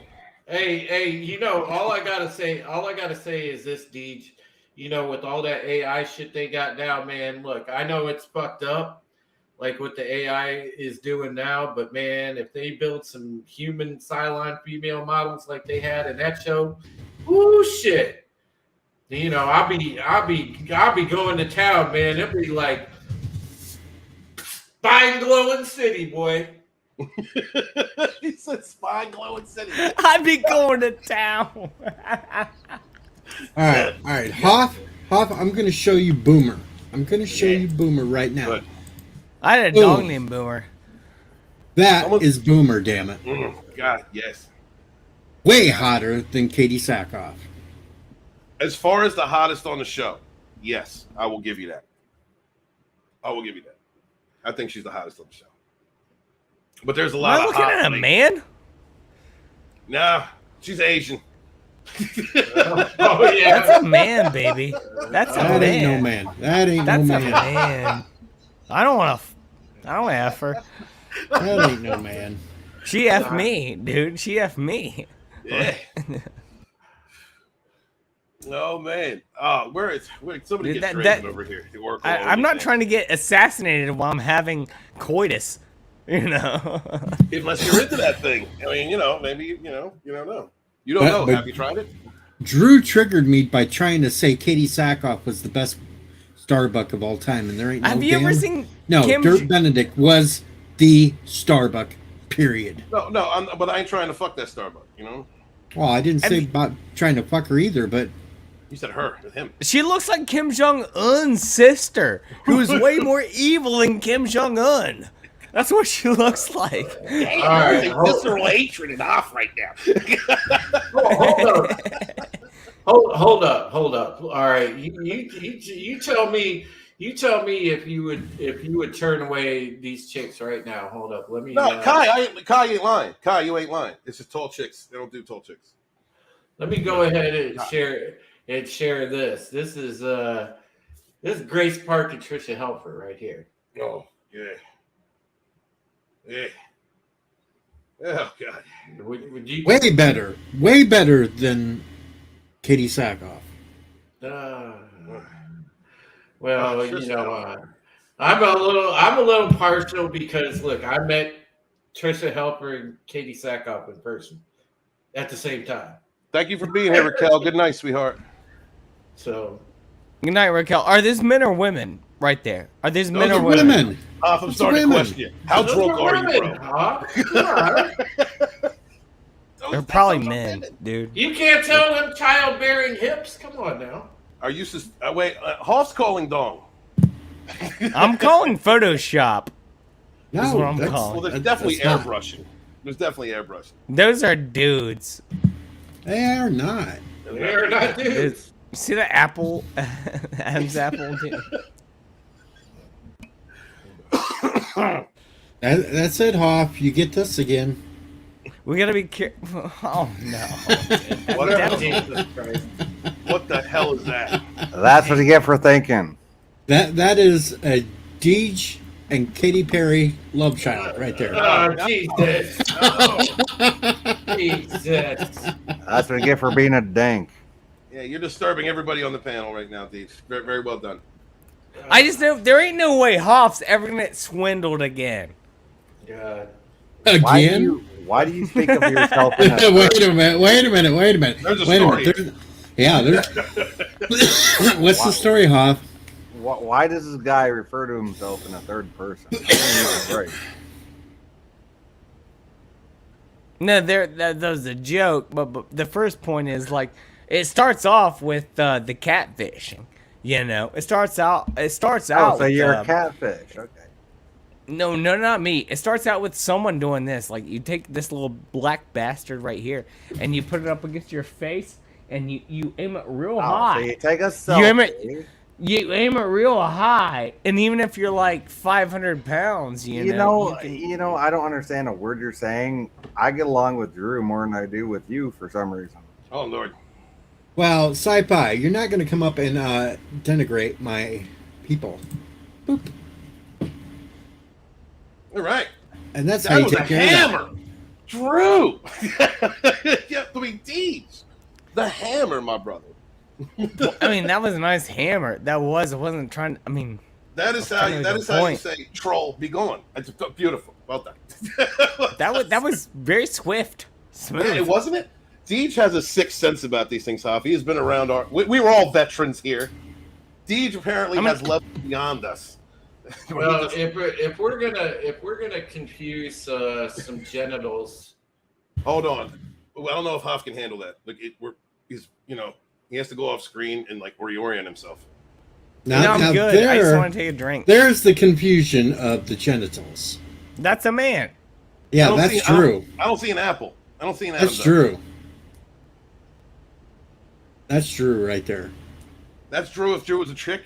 Yep. Is that what you're saying? That's a man. That's what I said. That's Drew if he was a chick. All right, Drew. If you had a vagina, I'd bang you. I'm just saying. I'm just saying. If the stem wasn't on, no. do Do you know the phrase "innocent until proven guilty"?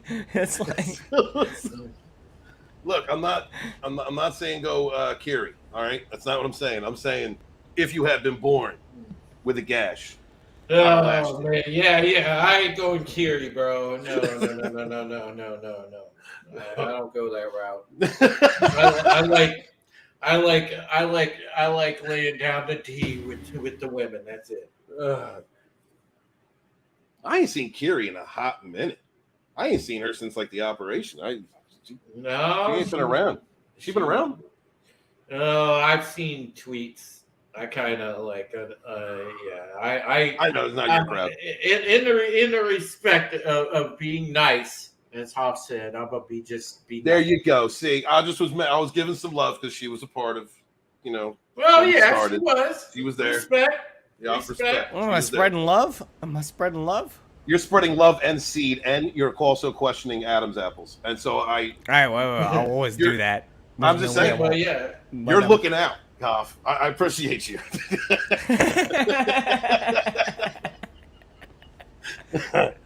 No, I think we should all be on the lookout. Just keep our eyes open.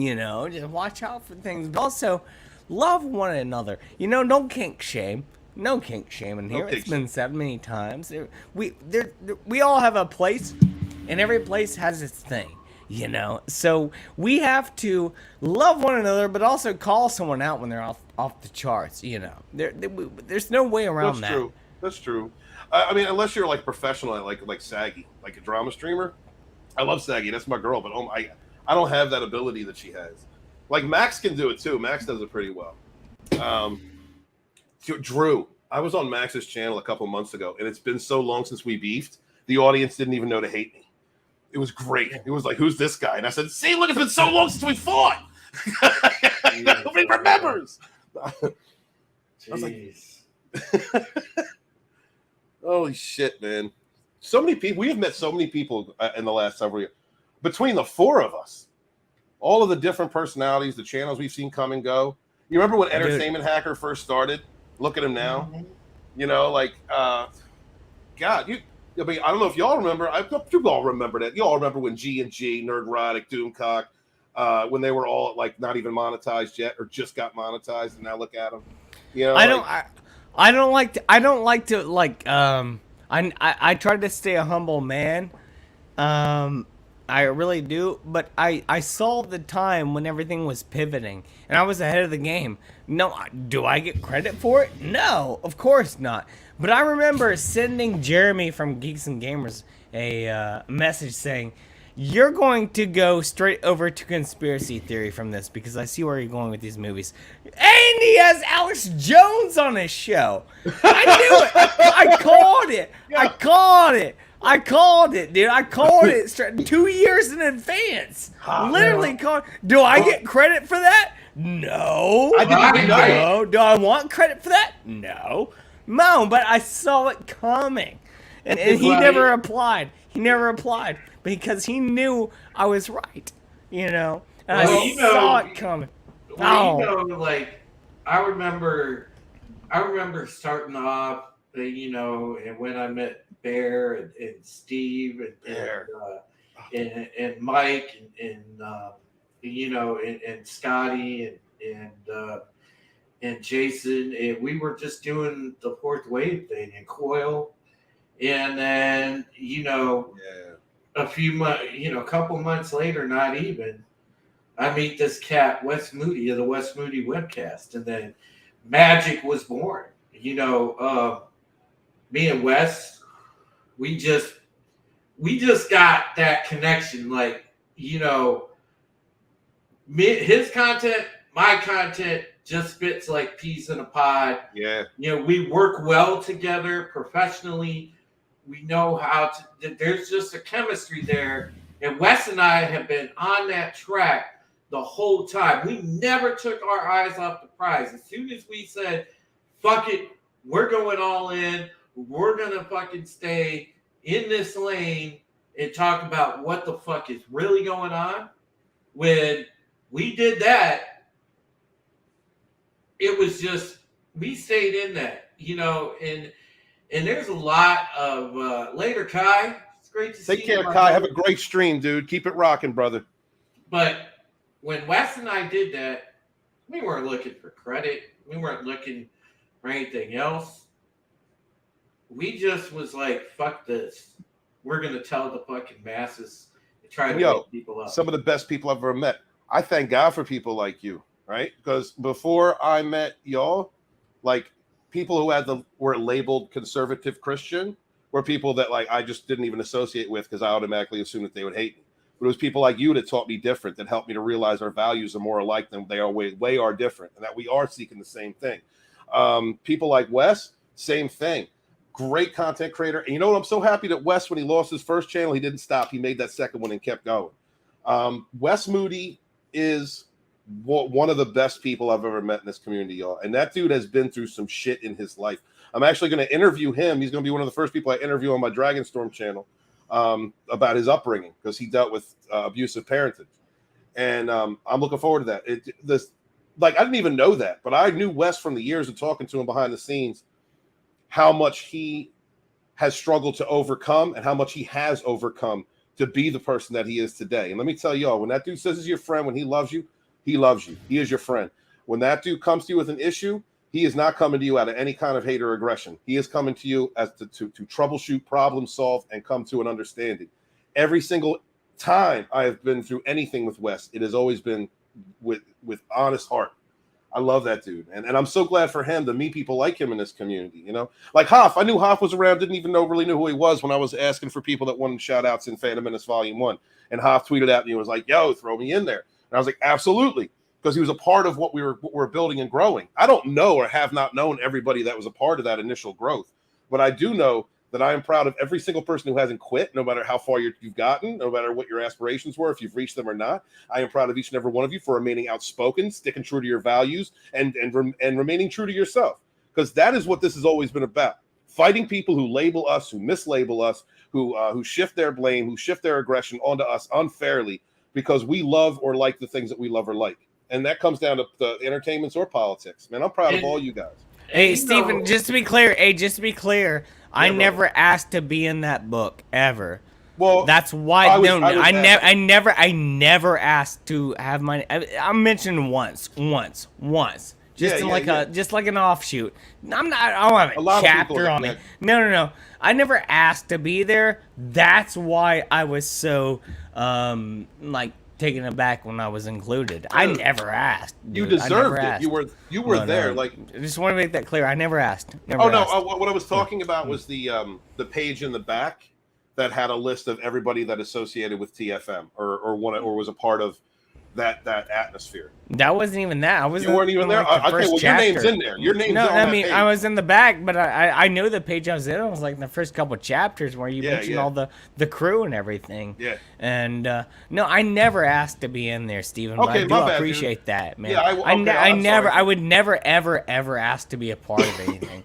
If someone asks me to be a part of something, I'm all in. But I never try to jump in, dude. Okay, all right, my bad. But I do appreciate so much, dude, and that really like that's something that I'll hold forever, dude. I love that book, dude. That's like a part of me now, and that means a lot to me. Thank that's you, like that's not what I'm saying. Is like I'm not saying like I'm against it. What I'm saying is like I was so appreciative of being included in it when I shouldn't have been. Is what I'm saying. No. I never asked for it. You absolutely should have been. See this, as I'm approaching volume 2, one of the things that I had to do, because I've been through some shit with people. What I had to do was drop all of that. I had to get that can't be a part of volume 2. Volume 2 is not going to be a fucking drama book about a bunch of people and their fucking beefs or who stabbed who. Nobody wants to fucking read that. Volume 2 is about all of us. Everybody gets shine. Even no matter how much we beefed or whatever we talk or not, or even if I know you, everybody that's mentioned in that book gets shine because we all deserve it. We were all a part of that grassroots backlash that was standing up for our entertainments, for ourselves politically, religiously. You definitely deserve to be in there. I may not be able to get everybody, but what I'm doing is I'm going around right now and I'm going to different streams. Or I'm going back in time, like to earlier videos. It was a wild time. It was a wild time, Steve. It was a great time. I mean, it was. It was a great time as well, but it was also like we're still in that, like you could use your book for that, like connecting that. And I don't know how many volumes you're gonna do, but man, like you could really connect that like whole situation to now, and that whole. I'm sure you're doing that. But you know what? Can I get a paragraph from you for volume 2 talking about what you just said? Maybe a paragraph, maybe a page. Yeah, I mean, what do you want me to say? No, I don't. I want you to talk about what you were just saying about how things have evolved, how these things are connected together. Because I am touching on politics in the book. You can't escape it. But as far as the way that the channels have grown, the directions, because people have gone from entertainment to politics, or people have gone into other things since then. Like John Talks. John Talks is in the book. That's back when he was John Talks Star Wars. He doesn't even do Star Wars anymore. I know. No, he does clips. John is but so yes, good with that shit. Stephen, I will give you if you want to record it or something, I'll give you a clip, dude. Yeah, clip. I'm gonna clip or something. And I gotta get up with Captain Fendi because I promised. But I remember, man, when I met Deej. And just Deej doing the chill streams because originally Deej, you and I think met up on Rosetta's stream. Yeah, it was over on Rosetta's stream. God. Everybody has a sigh. Rosetta. But everyone's been on there. Hey, look, respectfully, shout out to Rosetta. Absolutely. Absolutely. But that's how I met Deej, and I'm thankful for that because I got a lasting friendship with Deej out of that, and that's awesome. And I don't care how much struggle I have to face. The thing is through this journey,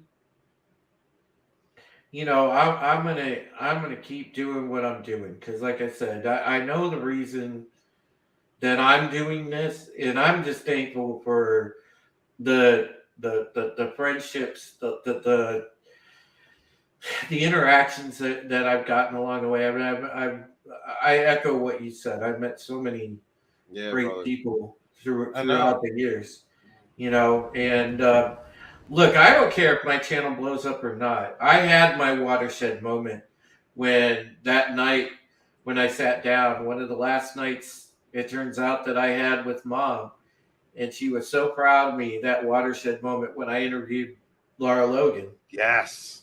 And you know, and that was something that nobody will ever forget. And that's still right now my #1 viewed video. Is that interview with Laura Logan. And dude, I was so proud of you, man. That was fascinating, dude. 3+ hours she gave to us. Yeah. And she's never done that with anybody. Dude, that was the moment when I looked at everybody. We were all still together. I said, right now, Drew's channel is carrying this fucking banner like you won't believe. This is going to be his pole vault. This is his shining moment. This is the Drew that we're going to see, the investigative reporter that we all know he can be, that he is. And don't you know, Steven, out of that, getting, having her on for that interview, being able to stay in contact with her, do you know a couple of weeks ago, right before I went down to East Palestine to investigate the derailment and everything down there, I reached out to Laura, and she texted me back, and she gave me advice. She told me how to go about it. She told me, kind of how to get the lay of the land, what to look for. Awesome. And she said, let me be your point of contact. You check in with me. She said, because I told her, I am reaching out to you, Laura, because I trust you and I feel like you are a mentor. And she took that to heart, dude. And I'll tell you what, not many people can say starting out in their journalistic career that they have a mentor like that. Like Laura? Laura's a freaking beast, man. She's a tank. She is legit. She's a hero. That's amazing, Drew. That's beautiful, man. I'm glad you have that friendship. I'm glad you have that association. That's great, dude. And I never got that if I never took the chance and just asked her, hey, would you be interested in sitting down and doing an interview with me? And that's what I say to people. A lot of you guys in the chat are also creators. And, we all are on varying different levels of our journey in content creation. And if you ever reach out to somebody that you feel has some gravitas, or they're famous or well-known or whatever, don't be afraid to reach out, because all it takes is that one DM. All it takes is that one text just to say, or if you send off an email and say, hey, would you mind to come on to my program? The worst they can say is no, because for every no that you get, there's going to be that yes. So just remember that. Who's blowing up the doll? I'm sorry, Drew. Beautiful, well said, dude. Absolutely, brother. Absolutely, brother. I'm sorry. I don't know. I kind of got a little upset the other day because I had somebody from a bigger channel basically kind of roundabout tell me that I wasn't going anywhere the way I do my streams. Oh well. I'm just here to have fun. And Kapla Bird and Kapla Bird of Prey. Yo, real OG right there. What's up, man? Good to see you. Well, guys, sorry. Go ahead, Hop. Go ahead, Hop. Sorry. There was someone else I know very recently who was very popular coming up in the YouTube realm and the Twitter, and everybody liked him. And he did not feel secure enough in himself to make things happen. and he just kept letting himself get the best of him. So he just never got around to it, and when things went bad, he gave up. He gave up. I'm talking about a specific person, won't name names. It's sad to see that happen. It's very sad to see that happen. I mean, like we have to stick together. We're gonna have, it's not easy to do this thing. It's not easy, period, to come on here and show your face or talk things or talk your truth or say what you want to say. It's not easy. People think it is. And as soon as they come on here, they realize it's not, as soon as people start playing the game, they realize it's not as easy as it seems. We make it look easy, it ain't. Well, the biggest thing is, and I made this point last night about faith. There is no one right way to worship. And if you sit there as a mere mortal in judgment of other people, well, all that makes you is a judgmental dick. All right. God bless you, Drew. Exactly. The biggest my thing point is was, everybody's going to do what they're going to do with your content, and God bless you. Do what you do with your content, because that's what makes you happy. That's what makes you unique. And I remember when I first started out in content creation, when I started over on Twitch, before I came over here, I was like, oh, I got to play the big games, and I got to do this, and I got to do what the popular people do. And no, you don't. You have to do what makes you happy, what makes you want to be jazzed up and want to click that live button before your stream. That's what you want to do. Yeah. It makes you happy in here. that's what I was saying. That's exactly what I was saying. Thank you, Drew. Like you summed it up for me perfectly, man. Like there's so many people, and I even tried to be someone else for the first little portion of my YouTube career, man. You can't be someone else. No, you have to be you can't. yourself.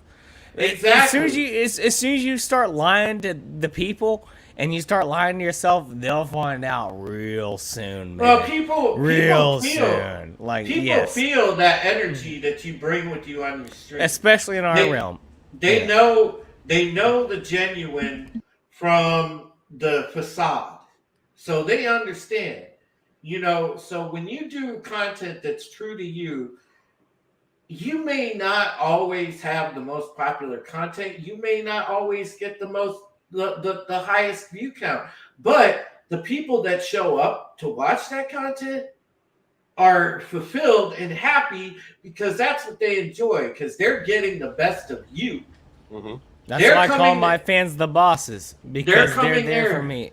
Yes. And when Deej, for example, he does his chill streams, that people enjoy because they're coming here to relax and hang out, and we can talk about absolutely nothing important, but people get their relaxed time and they enjoy it because they're relaxing with Deej and with the various other panelists that he has on, and just hearing people shoot the shit.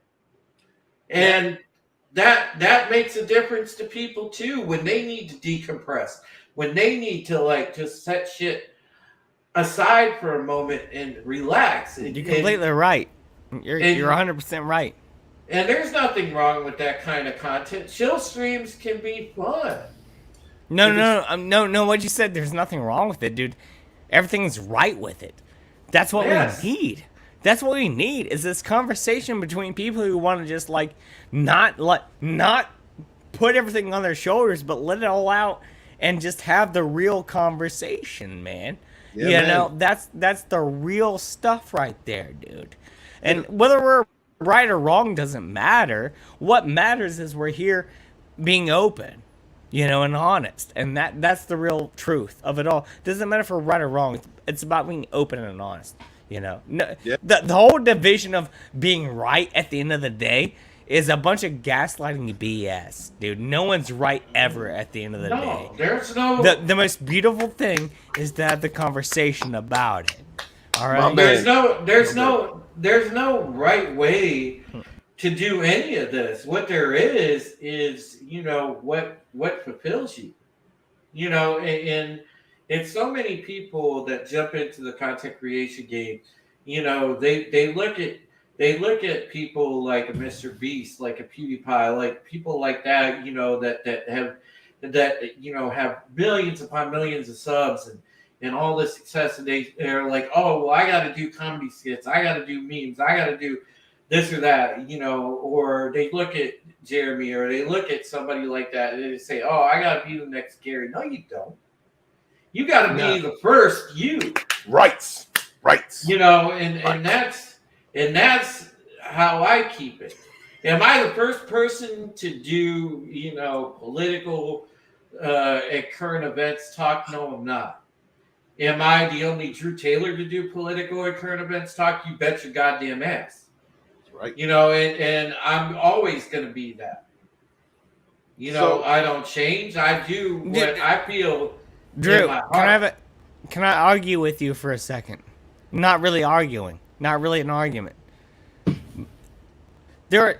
I'll give a hypothetical argument. There are so many people out there who want to put you down for like you're being a copycat because you're saying the same thing. Yeah, mother effer, we're all talking about the same thing. Like, you don't have to copycat someone. You can have your own views.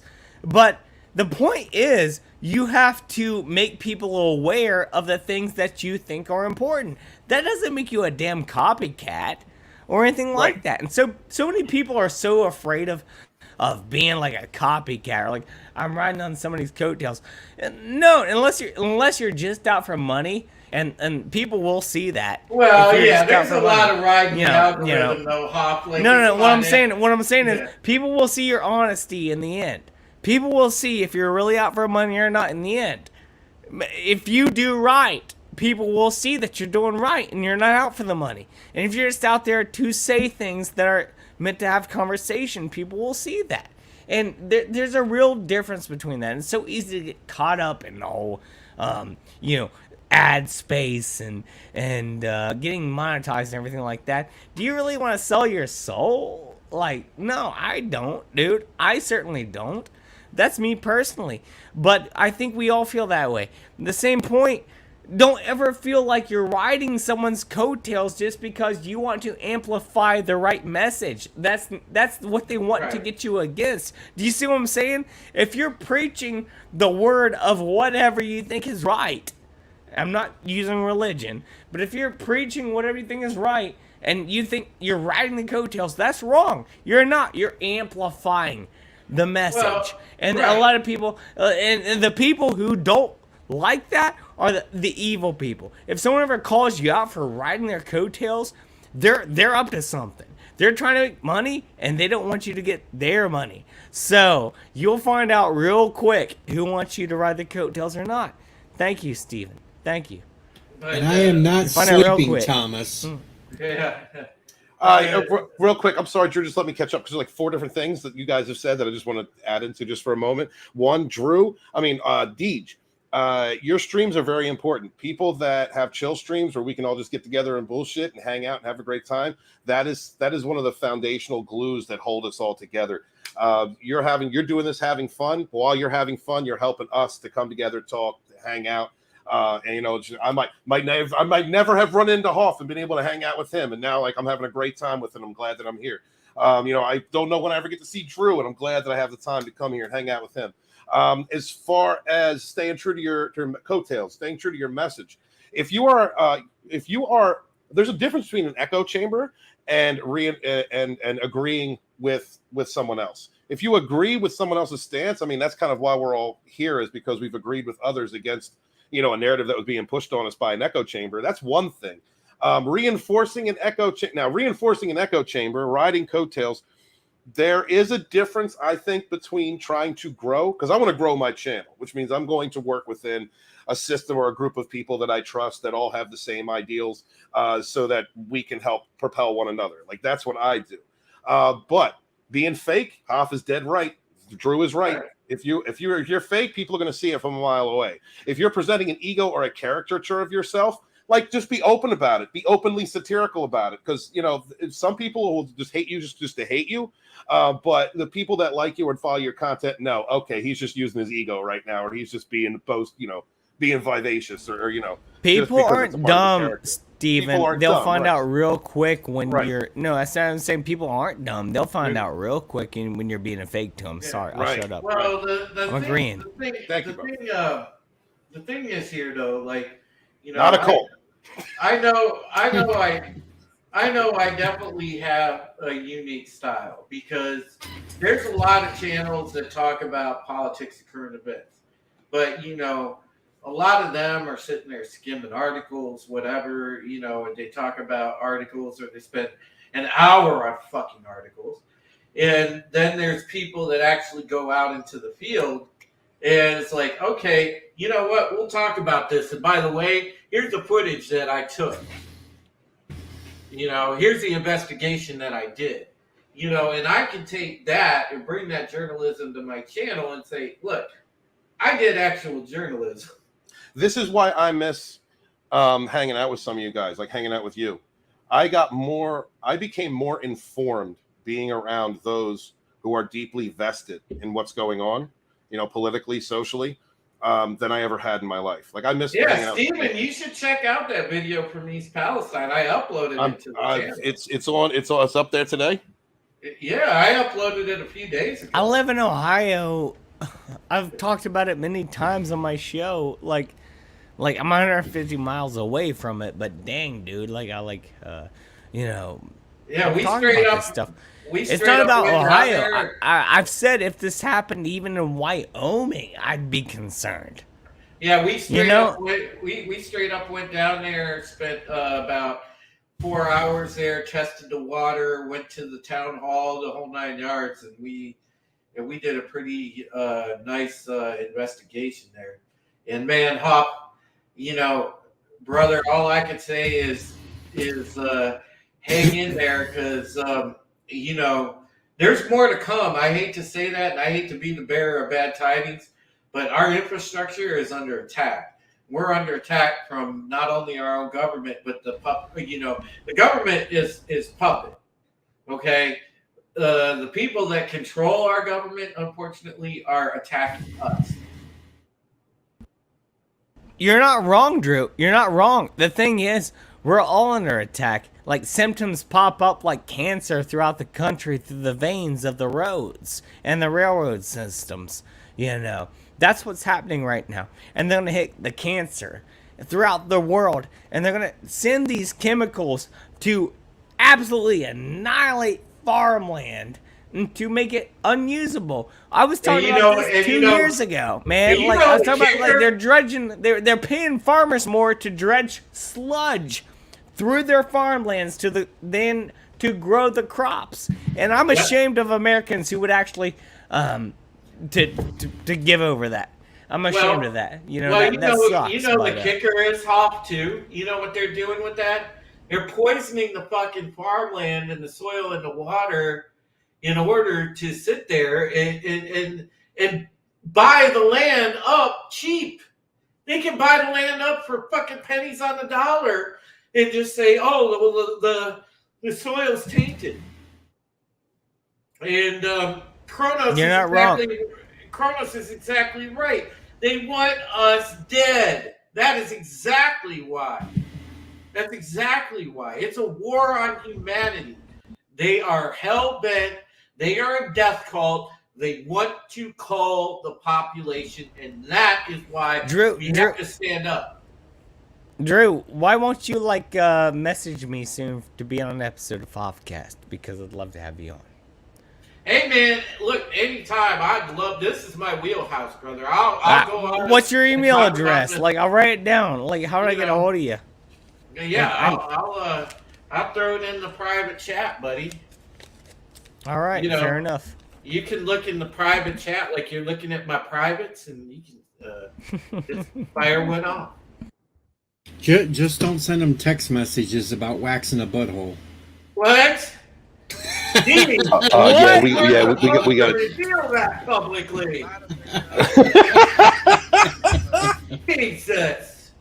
And you There know, you go, that all Hop. happened on a Rosetta stream. Yeah, it did. Yeah, it did. Oh, Oh man. Ugh.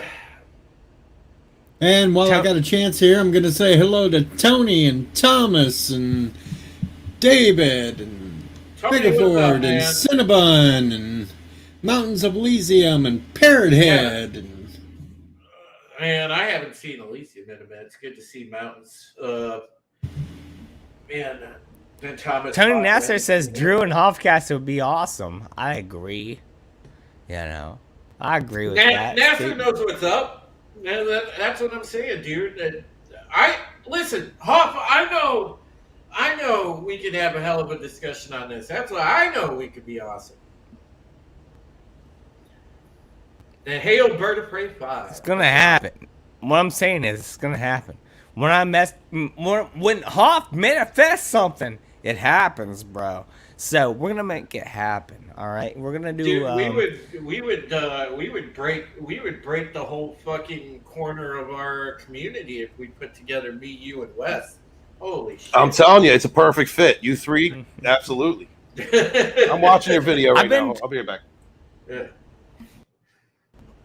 I've been trying to do like a weekly stream with someone, but no one wants to do it. No one wants to do it. Maybe I don't know, man. Dude, you can. I'll come on to any time you need me to make time for you. I will. Right now, things are in a state of flux because of my computer situation with moving, but I'll still come on even if I join by smartphone. I mean, I'll come on. I'll make the time. Well, I think my next guest will be Drew on Friday, if you're cool with that. Yeah, can you do Friday? Yeah, as far as I know, I can make some time on Friday. That'd be badass, dude. That'd You know, be badass. I don't know how long you usually go for or how long your stream is. 2 hours. Two Yeah. 2.5 hours. I could do easily an hour and a half, 2 hours, sure. Yeah, we should do that, man. Like, yeah, I need to private chat, get your information. Yep, we got it. We'll do it, dude. Yep. Just shoot me off an email, and I'm on Twitter too at Supreme Heretic. It's my handle. Supreme Heretic. Okay. Yeah. So it's like I said, dude. Yeah, I definitely would like to get together and talk about what's happening.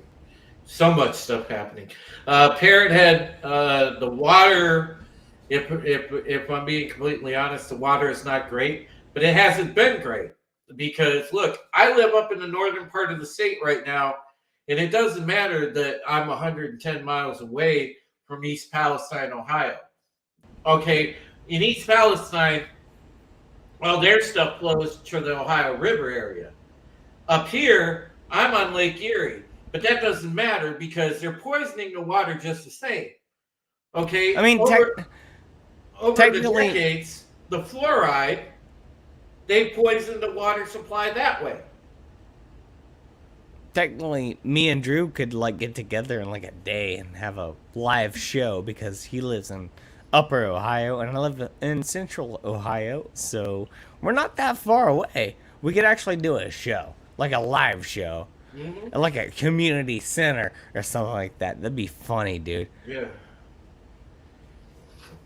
I agree with you though, man. We really are dealing with some shit here in Ohio. It's funny that our president doesn't want to come by.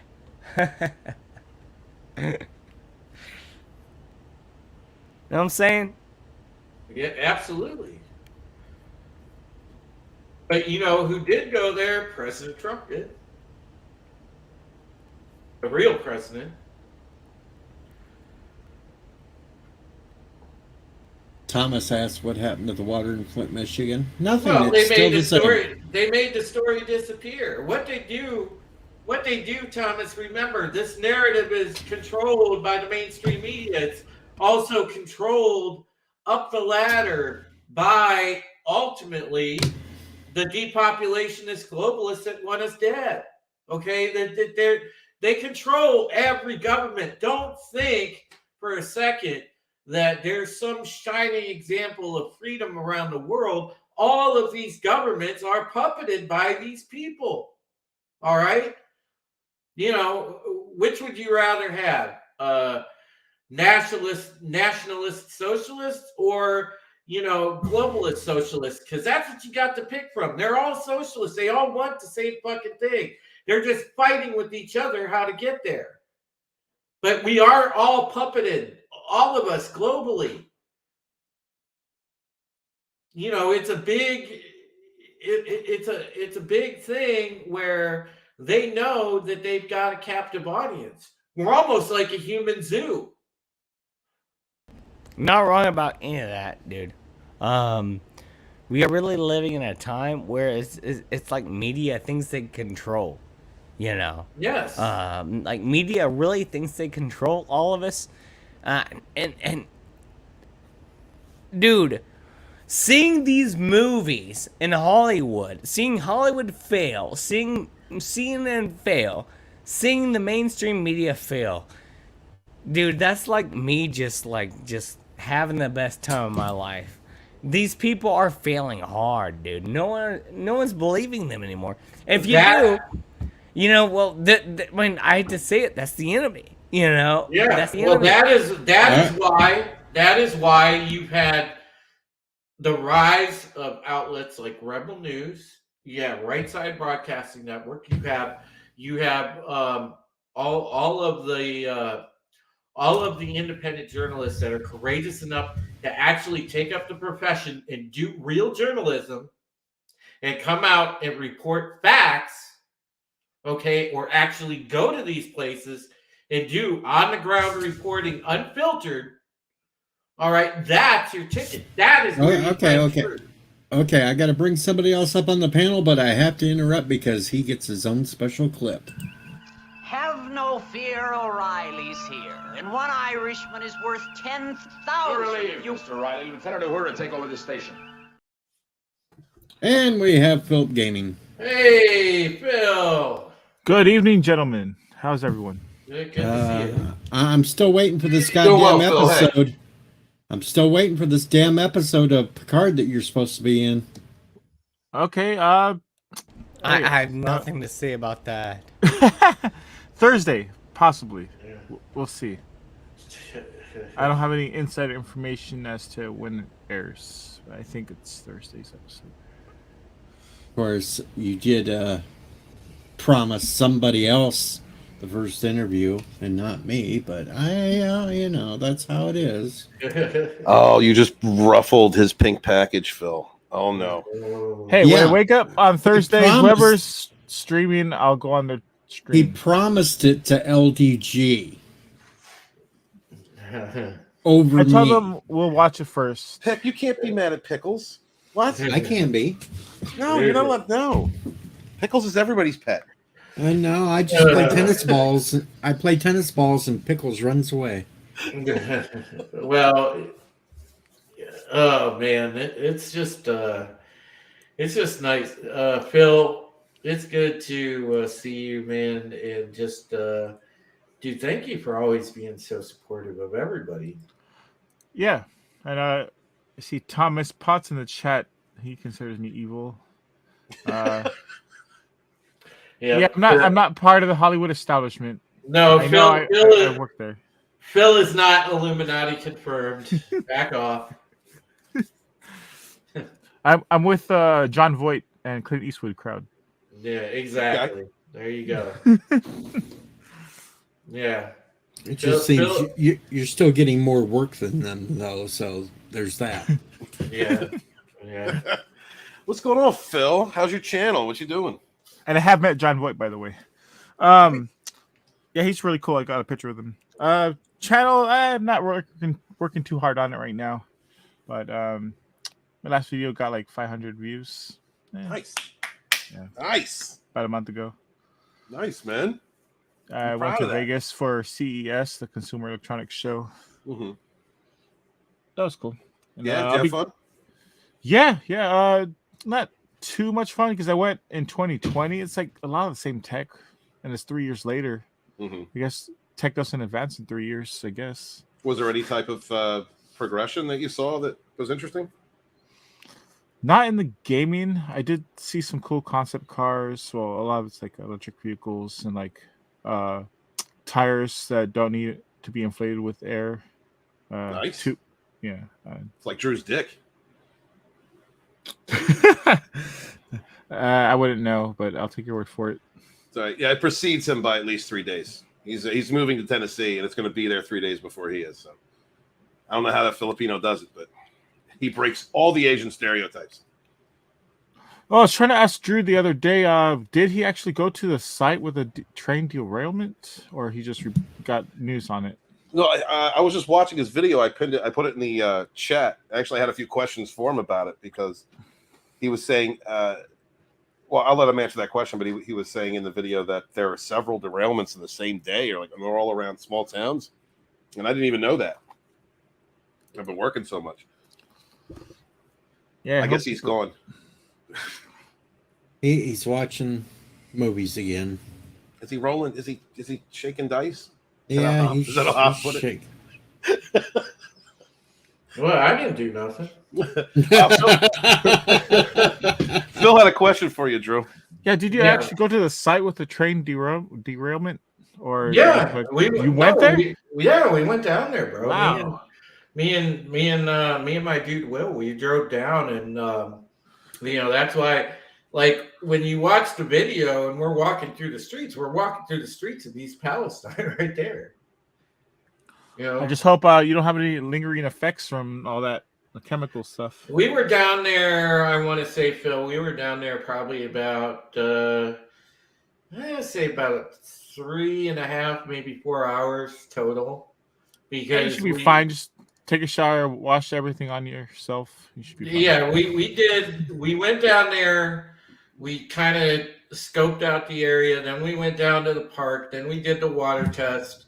And then shortly after that, about an hour later, was the town hall. So we were busy, and we just went and took in the town hall. And then that was pretty much that. And even though I didn't have a lot of video of the town hall, I mean, good God, everybody from A to Z was covering it anyway. That was insane. How many reporters? What was your friend's name? I'm sorry. Will.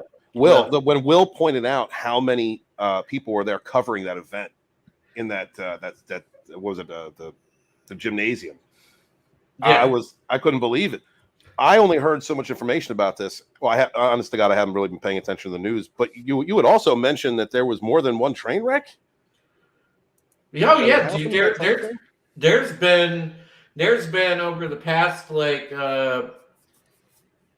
probably couple weeks, there's been at least like 3 or 4, and Mountains of Elysium pointed it out perfectly right there. Mountains? There are oil refineries on fire, several train derailments, food production facilities burning down, hundreds of churches per year burning, and it's faulty wiring or marsh gas reflecting off Venus. Yeah, they try to give these garbage explanations when you can clearly see that it's a coordinated attack against the infrastructure and everything else. And there are various reasons, and Hoff and I pointed this out earlier.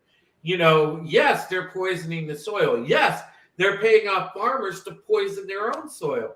If they don't have time to poison the soil themselves. And they're all doing this in order to seize that land later for pennies on the dollar, because what they want to do with this land is they want to consolidate all of us into these super cities. That's why they want that push towards, Vinny Tartamella was just talking about that.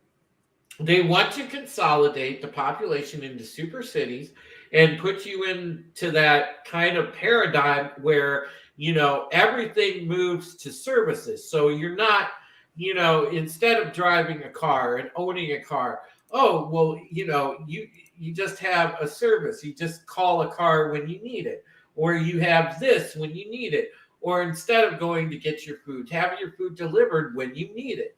And everything else. And people are in the mindset like, oh, I can just be lazy. That's convenient. Well, yes, it's convenient, but it also takes your independence away and your agency away and the idea of doing for yourself.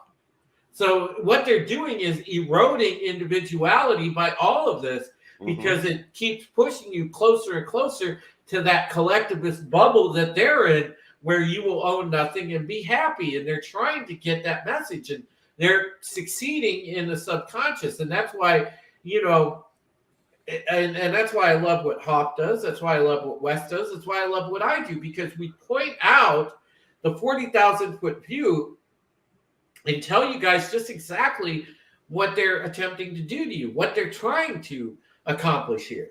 Well, hell, just a Not week wrong about ago this or at all. so. A Not week wrong at ago or all. so, that uranium storage facility caught on fire. Yes, exactly, Deej. You know, and these are not coincidental. You know, and I've narrowed it down to this, all right, because some facts about the World Economic Forum and the people of their ilk. Number one, they contract out private military contractors. They have enough mercenaries that they have the army of a small country. They have enough manpower to have the army of a small country just in contracts with PMCs. But take that to another level. The UN, which we know, the United Nations, is a globalist construct. It is basically globalist HQ. So you have all the UN forces at your disposal. Then, okay, if you add another layer to that, you have all the different countries that essentially have all of this infiltration, all this puppetry in place that are all globalist sympathizers that are the main leadership. Well, then you have by proxy the militaries of those countries, because you have sympathizers installed in that. So it is a very daunting thing when you look at it as the average citizen, because you're against all of these different constructs, the military-industrial complex, all of the globalist arsenal at their disposal. All of this is working against you, and yeah, you feel as a citizen like, oh my God, how am I going to get out from under the boot of this? Maybe I have to submit. They count on that when you sit there and start getting the thought in your head, maybe I have to submit. No, you don't have to submit. And that's, what I think as information people, as people that seek truth, as people that ask the questions, we need to continue to get that the facts and reports and all this messaging out to the masses, and understand that awake, not woke, is the way to go. You don't submit and fall in line with these people. You fight against it. And here you go, Kronos, Soylent Pink. Oh, Jesus Christ. Is it wrong for that to look tasty and edible? I don't know. It looks. No, I just think you're beyond hungry, Stephen. Jesus Christ. It looks like bubble gum. They have created lab-grown meat. I think I would eat it. No, my God, no. Bird of Prey 5 won't eat lab-grown meat because he says it has no soul. So you need to eat a soul? Is that the... He will reason only eats eat meat that has a soul. That's how Bird of Prey moves through life, Kapla. Yeah. But animals... For me to live, something has to die. But according to if you believe in the Bible, animals don't have souls either. I'd gladly eat some dead globalists. They don't have I'd souls. gladly eat that. Deej does not condone the eating of dead globalists, YouTube, so don't hold that against me. I condone dead globalists, YouTube. I don't know. I don't, because that's not a good thing to say on YouTube. You can't be wishing that on people. Considering how tasty they, would their meat be? Like considering the globalists own YouTube, yeah. Sorry. I'm not sorry, but I'm sorry. And Mountains of Elysium wants some baby back uranium orphan ribs. Also, the This- movie this Soylent just- Green takes place in 2022, last year. So we're already past that. Yeah. They just changed it. We're in full white noise mode. We're in 2020. They just changed it from eating people to eating crickets. Yeah, you have to watch out. I forgot what it's called. The ingredient of cricket in food now is called something else. But watch out for that in the ingredients list. I can't think of the name right now. Yeah, most of your McDoubles at McDonald's now is cricket. No, I hope you're just kidding because I like McDonald's every so often. It's not good for you, but whatever. It's cheap. No, they're gonna. Deej is right. That's the way it's headed. For right now. I mean, if you're gonna eat anything at McDonald's, I would suggest getting a quarter pounder because they actually use fresh patties for those. But the thing is right now, you can't really. There's not a whole lot of stuff you can trust because the fast food places are where they're going to attack you first. They're going to go toward that soy and cricket based meat and everything else, and it just it's terrible. Well, I just found the article. It's called Acheta protein. That's cricket. Acheta, Acheta. Uh-huh. And now look up the ingredients for a McDouble. Yeah. Yep. And it's sad because I've been in the position where I'm having a hell of a time right now because up until the closing of this place, I mean, I have no money. So, this month I've gone probably about so far out of February, I've gone about 10 days this month without eating, period, or more. Are you serious? Damn. Yeah, and it's because I've just been broke. I haven't had anything. I feel you. And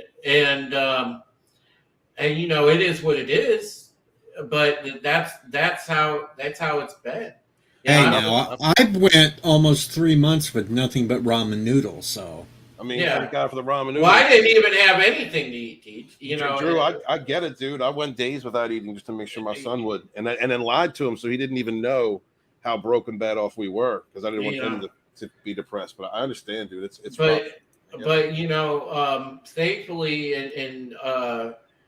there were some people. I know Andy Masterson put together some custom Yapits from the Orville, and he is giving away 4 of those to anybody that donates $75 or more to the first 4 people that donate $75 or more to the Give Send Go that we have up, givesendgo.com/Taylor Home Project.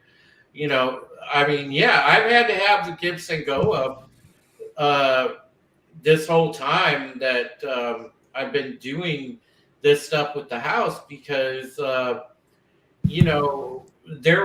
was a point that after I had to give up my job and start working on the house full time to get to this point, I didn't have anything coming in, and I had to do that. It's not my proudest moment. I don't like to sit there and have to ask for help, but yeah, I just got to that point. I didn't have anything. So, I'm thankful for, that everybody that has helped, everybody that has even just shared the link out for that thing over the past few months that it's been up. I'm so thankful for the help. So thank you so much. Even if you just shared out the link for my Give Send Go, thank you so much. Blessed be, man. God bless. Yeah, dude. I mean, that's one thing about I can say about our indie sphere. It's when we need help. Like even if we can't get the word out that far, the people that can do, and I've always been very thankful for that, especially in the last couple of years with the things I've had to overcome. And can't be more thankful to. I'm gonna go on a little bit of an author preach.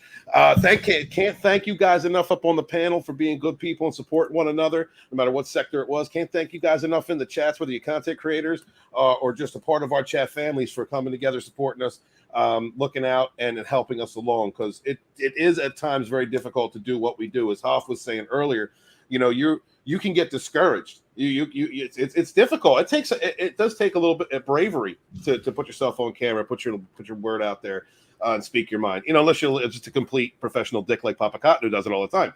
But it's very difficult to keep going, especially when life hits you. And we've all had through our ups and downs and our struggles. But we appreciate each and every one of you. Thank you guys so very much. If you could share out a link to Drew's Gifts and Go, it'd be greatly appreciated. My man has overcome so much to get where he is. Proud of my brother. And please check out that video he put out, man. That was fire, dude. Your work, I'm glad to have seen you grow in the way that you have, brother. All right, I'm done preaching. Yeah, I'm thankful, and you know, just that video, that investigation was basically, you know, made possible by the mentorship of somebody like Laura Logan, you know, just looking out for me like that as a journalist. So, you know, much shout out to Laura for that. She didn't have to do that. You know, somebody of her stature doesn't have to do that. But she cares because she cares about truth getting out there. Absolutely. Hoff, you've been quiet too long. What do you think about truth getting out there? How important is it to share our opinions and get the truth out there that we see? Well, I mean, thanks for asking. I wasn't prepared. Good. I'm glad you weren't. Now you got thick on your feet. Come on, brother. You're a YouTuber. You can do it. You can do it. I think you have to be really careful. I think there's a fine line to walk when it comes to these things. You can't be right out there just like, because I've tried that.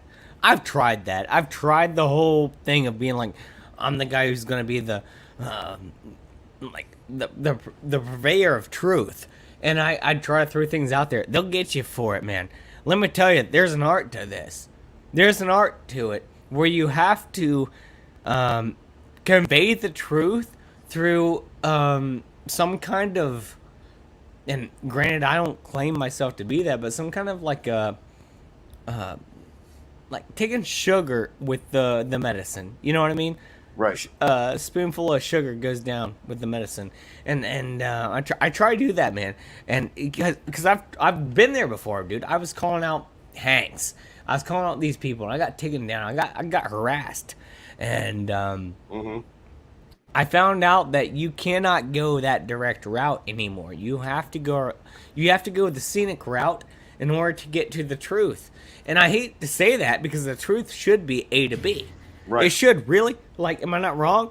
But in this day and age, like, you have to like put some of that good, just like that sugar down with a spoonful of medicine in order to make it go down all right, or else people won't listen to you, man. And that's the real challenge for me is like, how do you just like, you can't preach to people. You just can't straight up preach. You have to be yourself, and you have to like ease it, you know. And that's a really hard thing to do in this day and age because of all the censorship and everything that you have to dodge and weave around like American gladiators or something like that, dude. It's insane. How many obstacles we have to dodge as content creators in this day and age. It's not freedom of speech. It's not the First Amendment.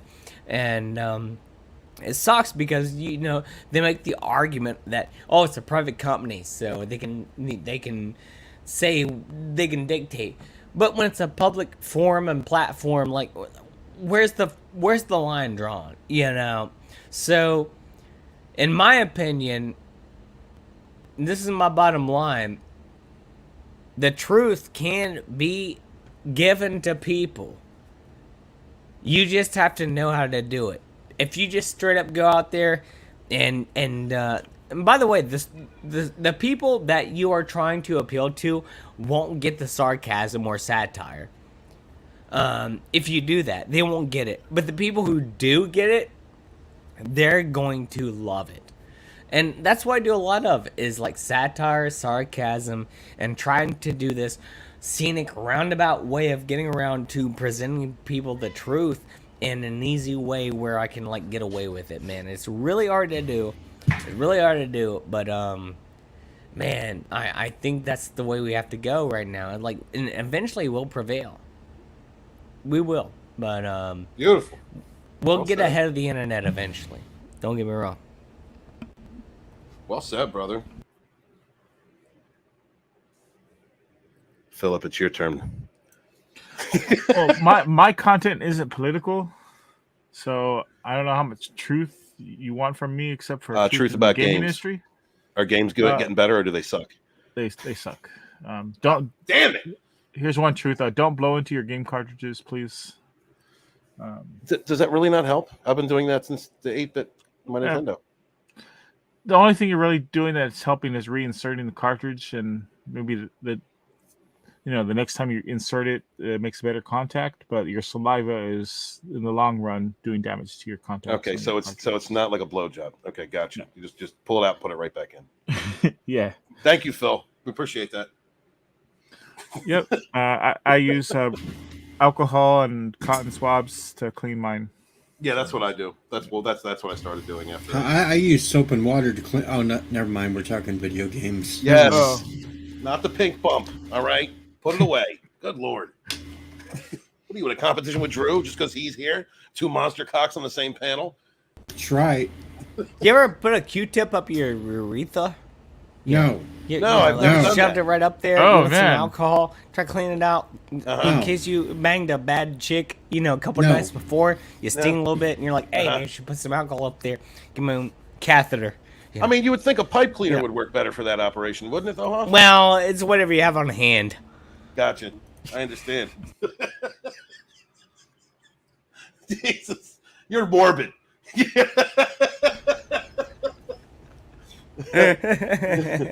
Anyway, you're supposed to put that Q-tip on a power screwdriver, so you can just push the button and it turns it all for you.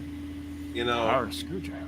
Well, he's a farmer, so he, it takes more. He's a man of the earth. That's right. Speaking of that, Deej, now that I've climbed out of this hole that I was in, we are going to reestablish the Slave Leia drive. That is going to fucking happen. Oh, that's totally happening. I've had this damn GoFundMe going for a couple months now. I know. There hasn't been $1 added to it. I know. Work didn't come through, and a succubus came back and took all my funds. And so look, well, I could slap you because I know, Jeeves. I know. I know. I get it. But look. It just happened. All right. You fall into a Sarlacc pit. It's hard to climb out. Now, I am going to start editing the next clip video for you for the Slave Leia drive. All right. And you heard Drew tonight. I'm taking that clip tonight. All right. Drew did not. Drew has already agreed. We're getting a wax butthole. No, we're not waxing the butthole. We got to get Pickles and Shellback in here because they're going to be propping you up. DJ, they're going to be propping you up. How did Shellback get drawn into this? Because Shellback has agreed because he's a soldier. He is a warrior. All right. He is there to help prop you up in front of the entire community as we all reach out to support you from behind. All right. Thrusting you forward. All right. As you stand like a beacon of bravery before the entire community wearing a Slave Leia costume. This is something this is going to be bigger than anything that Star Wars Girl has done. This is going to be bigger than any of the calendars that have been put out. This is going to bring us together, DJ. This is such an important, pivotal moment. It's bigger than a thumb in a butthole. Yes, we're going to bring it together, and that's what Pickles and Shellback are going to be protecting him from that freshly waxed butthole. All right, that they're going to be protecting Deej, helping him out. You are freshly waxed. Yes, freshly. By a Filipino, all right? You can't get any better than that. I never agreed to this waxing thing. Well, we can buy Drew. Yeah, on that note, I'm going to go to bed. Well, Thomas, I think we'll all be dead before the money gets raised for that one, so I don't think you have to worry. All right. Anybody wants to help out or get a Yoppet from Andy Masterson? If you donate 75 or more to the Give Send Go, he'll send you a Yoppet from the Orville that he actually did, and he's actually numbered these and basically made a certificate of authenticity for it. That is awesome, dude. And now Drew has pussy on his head. There's only 4 of them too. So Drew, I'm before good you on go, that. before you go, we have to make one amendment. All right, Hoff has agreed that he's going to be the ringleader. He's going to be the one on the mic as DJ stands up in front of everyone and dons this costume. So thank you, Hoff. We appreciate your involvement. Thank you so much. Hoff, run while you can. Hoff, run. I never agreed to that. Yes, you have. Just go with it. Look, just go with it. All right, son. So, but like I said, if anybody wants to help out, it's gibsongo.com/Taylor Home Project, and it's much appreciated. So, Absolutely, man. Guys, please support our boy Drew. Please support him. Much love to you, brother. Let me know what happens. Give me a call. Let me know what happens with the closing this week and everything. No, Here. yeah. Here, I can do the whole Slave Leia thing right now.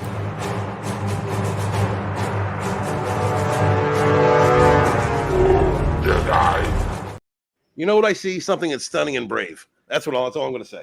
There you go. Oh my gosh. Hoff, did you see an Adam's apple? Hop, I'll talk to you soon. Phil, take care of yourself, brother. Always great seeing you. I'm heading out too.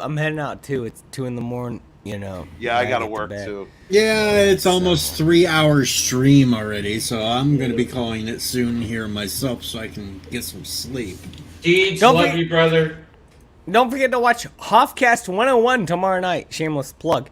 Thank you for having me here, man. Like, I had a great time, dude. When you really it's a rare time when you have a bunch of bros talking about the truth, bro. Just spitting it out, man. That was nice tonight. That was fucking nice. Excuse my language. Hail, That was brother. effing nice. I love you all. Keep in touch for show. Love you, brother. Hop, signing off. Later, brother. All right. Yeah. Later, Steven. Later, dude. No, Thomas, I'm not going 48 hours. And I'm gonna go now too because I got work in 6 hours. But I had a great time. Thank you for inviting me up and being streaming. Thanks for coming by, and thanks the Drew who came by who just bailed on us real quick. Yeah, I thought he was gonna say bye. All right. He did in Drew, but it's all right because if you look carefully, his penis is still leaving the stream. So that's true.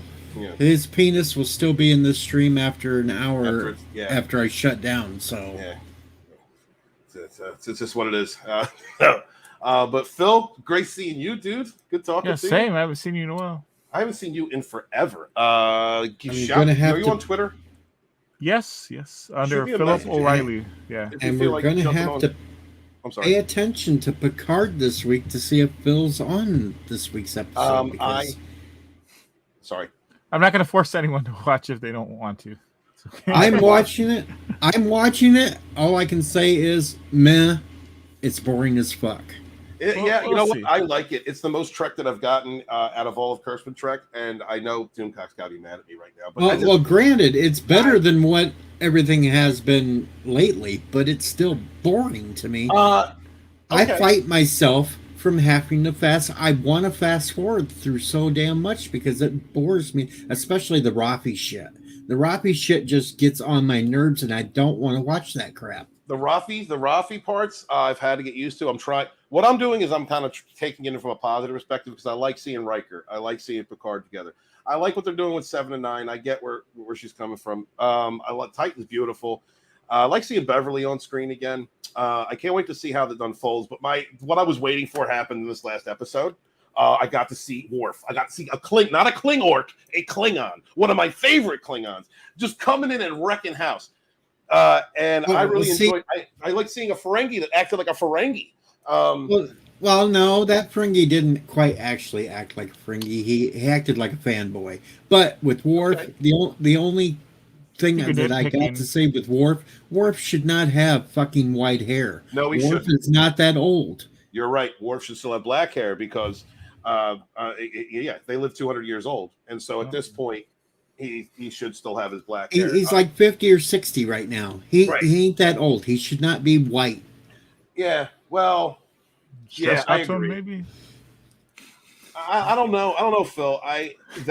You know what? It's one of the things that I am letting go. When I'm going to do a full review after the season is over, and then I'll nitpick. For right now, I'm enjoying something positive. That's a little nitpicky. At least they didn't make him like the Discovery Klingons. That's what I'm saying. That's what I'm saying. Unless he has two penises. We don't know that yet. I mean, I can understand why Deanna, was banging him for a while. You know how the Betazoids are. They're fun. But the Raffi. Jadzia. I'm trying to get used to. it. And Jadzia. Yeah. God. Ezri nailed him once too. So look, Ezri did they? hot too. Yeah, Ezri nailed him once too. On that planet, I think. 4th episode from the end of the series, I think it was. I forget the name of it. Yeah. I know she finally nailed the Doctor. Yeah. Yeah. Well, I mean, somebody had to nail the Doctor. That poor guy had been chasing Poon for how long? And all he got. I'm sorry. Go ahead. The other thing that I nitpick is what Thomas is nitpicking too. The fucking bridge is too damn dark. Agree. The lighting. I agree. Freaking get some light bulbs on there. Yeah, I agree. Star Trek is bright. Star Trek, you know what I mean? It's like a bright, optimistic kind of light. The dark lighting is only for races or situations where you're bringing a dark tone. Klingons look right in darkness. But I mean, like even the Romulans ships are well lit. The Romulan planet's well lit, and they're a dark, very dark subversive race. So yeah, I do agree with that. There's things that I want to nitpick about the series. I am letting them go at the moment, just so I can enjoy TNG again. Mr. Tickle Trunk is friends with someone who got to see the entire series already. And he didn't really give me any kind of spoiler other than no Will Wheaton, thank God. And he said that this is the sign-off, this is the last journey of the TNG crew that we're going to get, and it was done with as much respect as could be because of the writer involved. The writer who's doing this show worked on TNG. So, well, I'm still holding with my prediction. Picard will be dead at the end of the series. Okay. I mean, that's your prediction? He's going to be dead? He'll be dead because they set that up in the very first episode when he was talking to his little Romulan babe and said that after he got done, he would meet her on the planet. And I think that was a setup to where she'll be there all alone because he will not survive. You might be right. I mean, the first episode was titled The Next Generation, and I think that's leading toward, Picard's son, and whatever crew takes off from that. But this is like a rehash of Wrath of Khan. Yeah. In a way. They're going into a nebula to fight. Picard finds his son, like Kirk hooked up with his son. It's just, there's just so much there that I don't know. And I get that. I get that criticism. I think they're trying to give us member berries, and they're trying too hard with that. And the only other complaint I had from episode 2 was they used TOS music at that one point. Oh. TOS music should not been included with the Next Generation cast. Well, it's just another member berry they're throwing. The the theme of the Star Trek: The Motion Picture was used on. But I'm talking. They used actual music that was in the TOS TV series. Right. I can see where you might not like that, but if you remember back when TNG first came out, they were really trying to strongly connect it to that series. I mean, everything to that absurd episode where they ran into where was it? It was a redo of a TOS episode where everybody was uninhibited. Naked Time. Yeah. Right. And they even went as far as like Data's got a bloodstream, and that's the reason why he was freaking out and banging Tasha. Not that I don't blame him for banging Tasha, but that didn't make sense to me. Well, how would he be intoxicated? They try to explain it, but it didn't make sense. It didn't make sense. They really did try in that first season, in the second, and in the first movie, the TNG movie, to connect it to the TOS and the TOS movies. So I get unfortunately, when we're dealing with Kurtzman Trek, anything that they have tried to do has been an affront. Everything they've done, from the Discovery to, I have not seen Strange New World, so I can't really say anything about that. But like I understand like the standoff nature of like I don't want this connected. I don't want this purity of Gene Roddenberry connected to, this Kurtzman Trek disaster. What I'm doing right now is I'm looking at this series in and of itself encapsulated, and I'm going to judge it from that, and hope that it is a sign that the people running our favorite myths or whatever our favorite myth may be are beginning to realize what they've been doing has not been representative of the lores that we enjoy, the characters, the tone, the atmosphere, the universe, and has been disrespectful to fans for years now. So I'm hoping this is a difference. Hello, Sci-Fi Dog Lady. What's up, Sci-Fi Dog Lady? I will say with Strange New Worlds, there was parts that I did enjoy. Okay. But again, there was things that I nitpicked that they just did not get right. Philip, what do you think of Strange New Worlds? Have you seen it? I've seen it. I mostly enjoyed it. Oh, really? Mostly, yeah. Okay. I didn't like the choice for Uhura. I didn't like the Doctor because I couldn't understand him over half the time. But most of it, I didn't mind. Yeah. I didn't like the way they had it hooked up with Spock and T'Pring either. That just did not mesh with how... They brought T'Pring in. Oh, yeah. Spock was banging her and everything else. No shit. Yeah.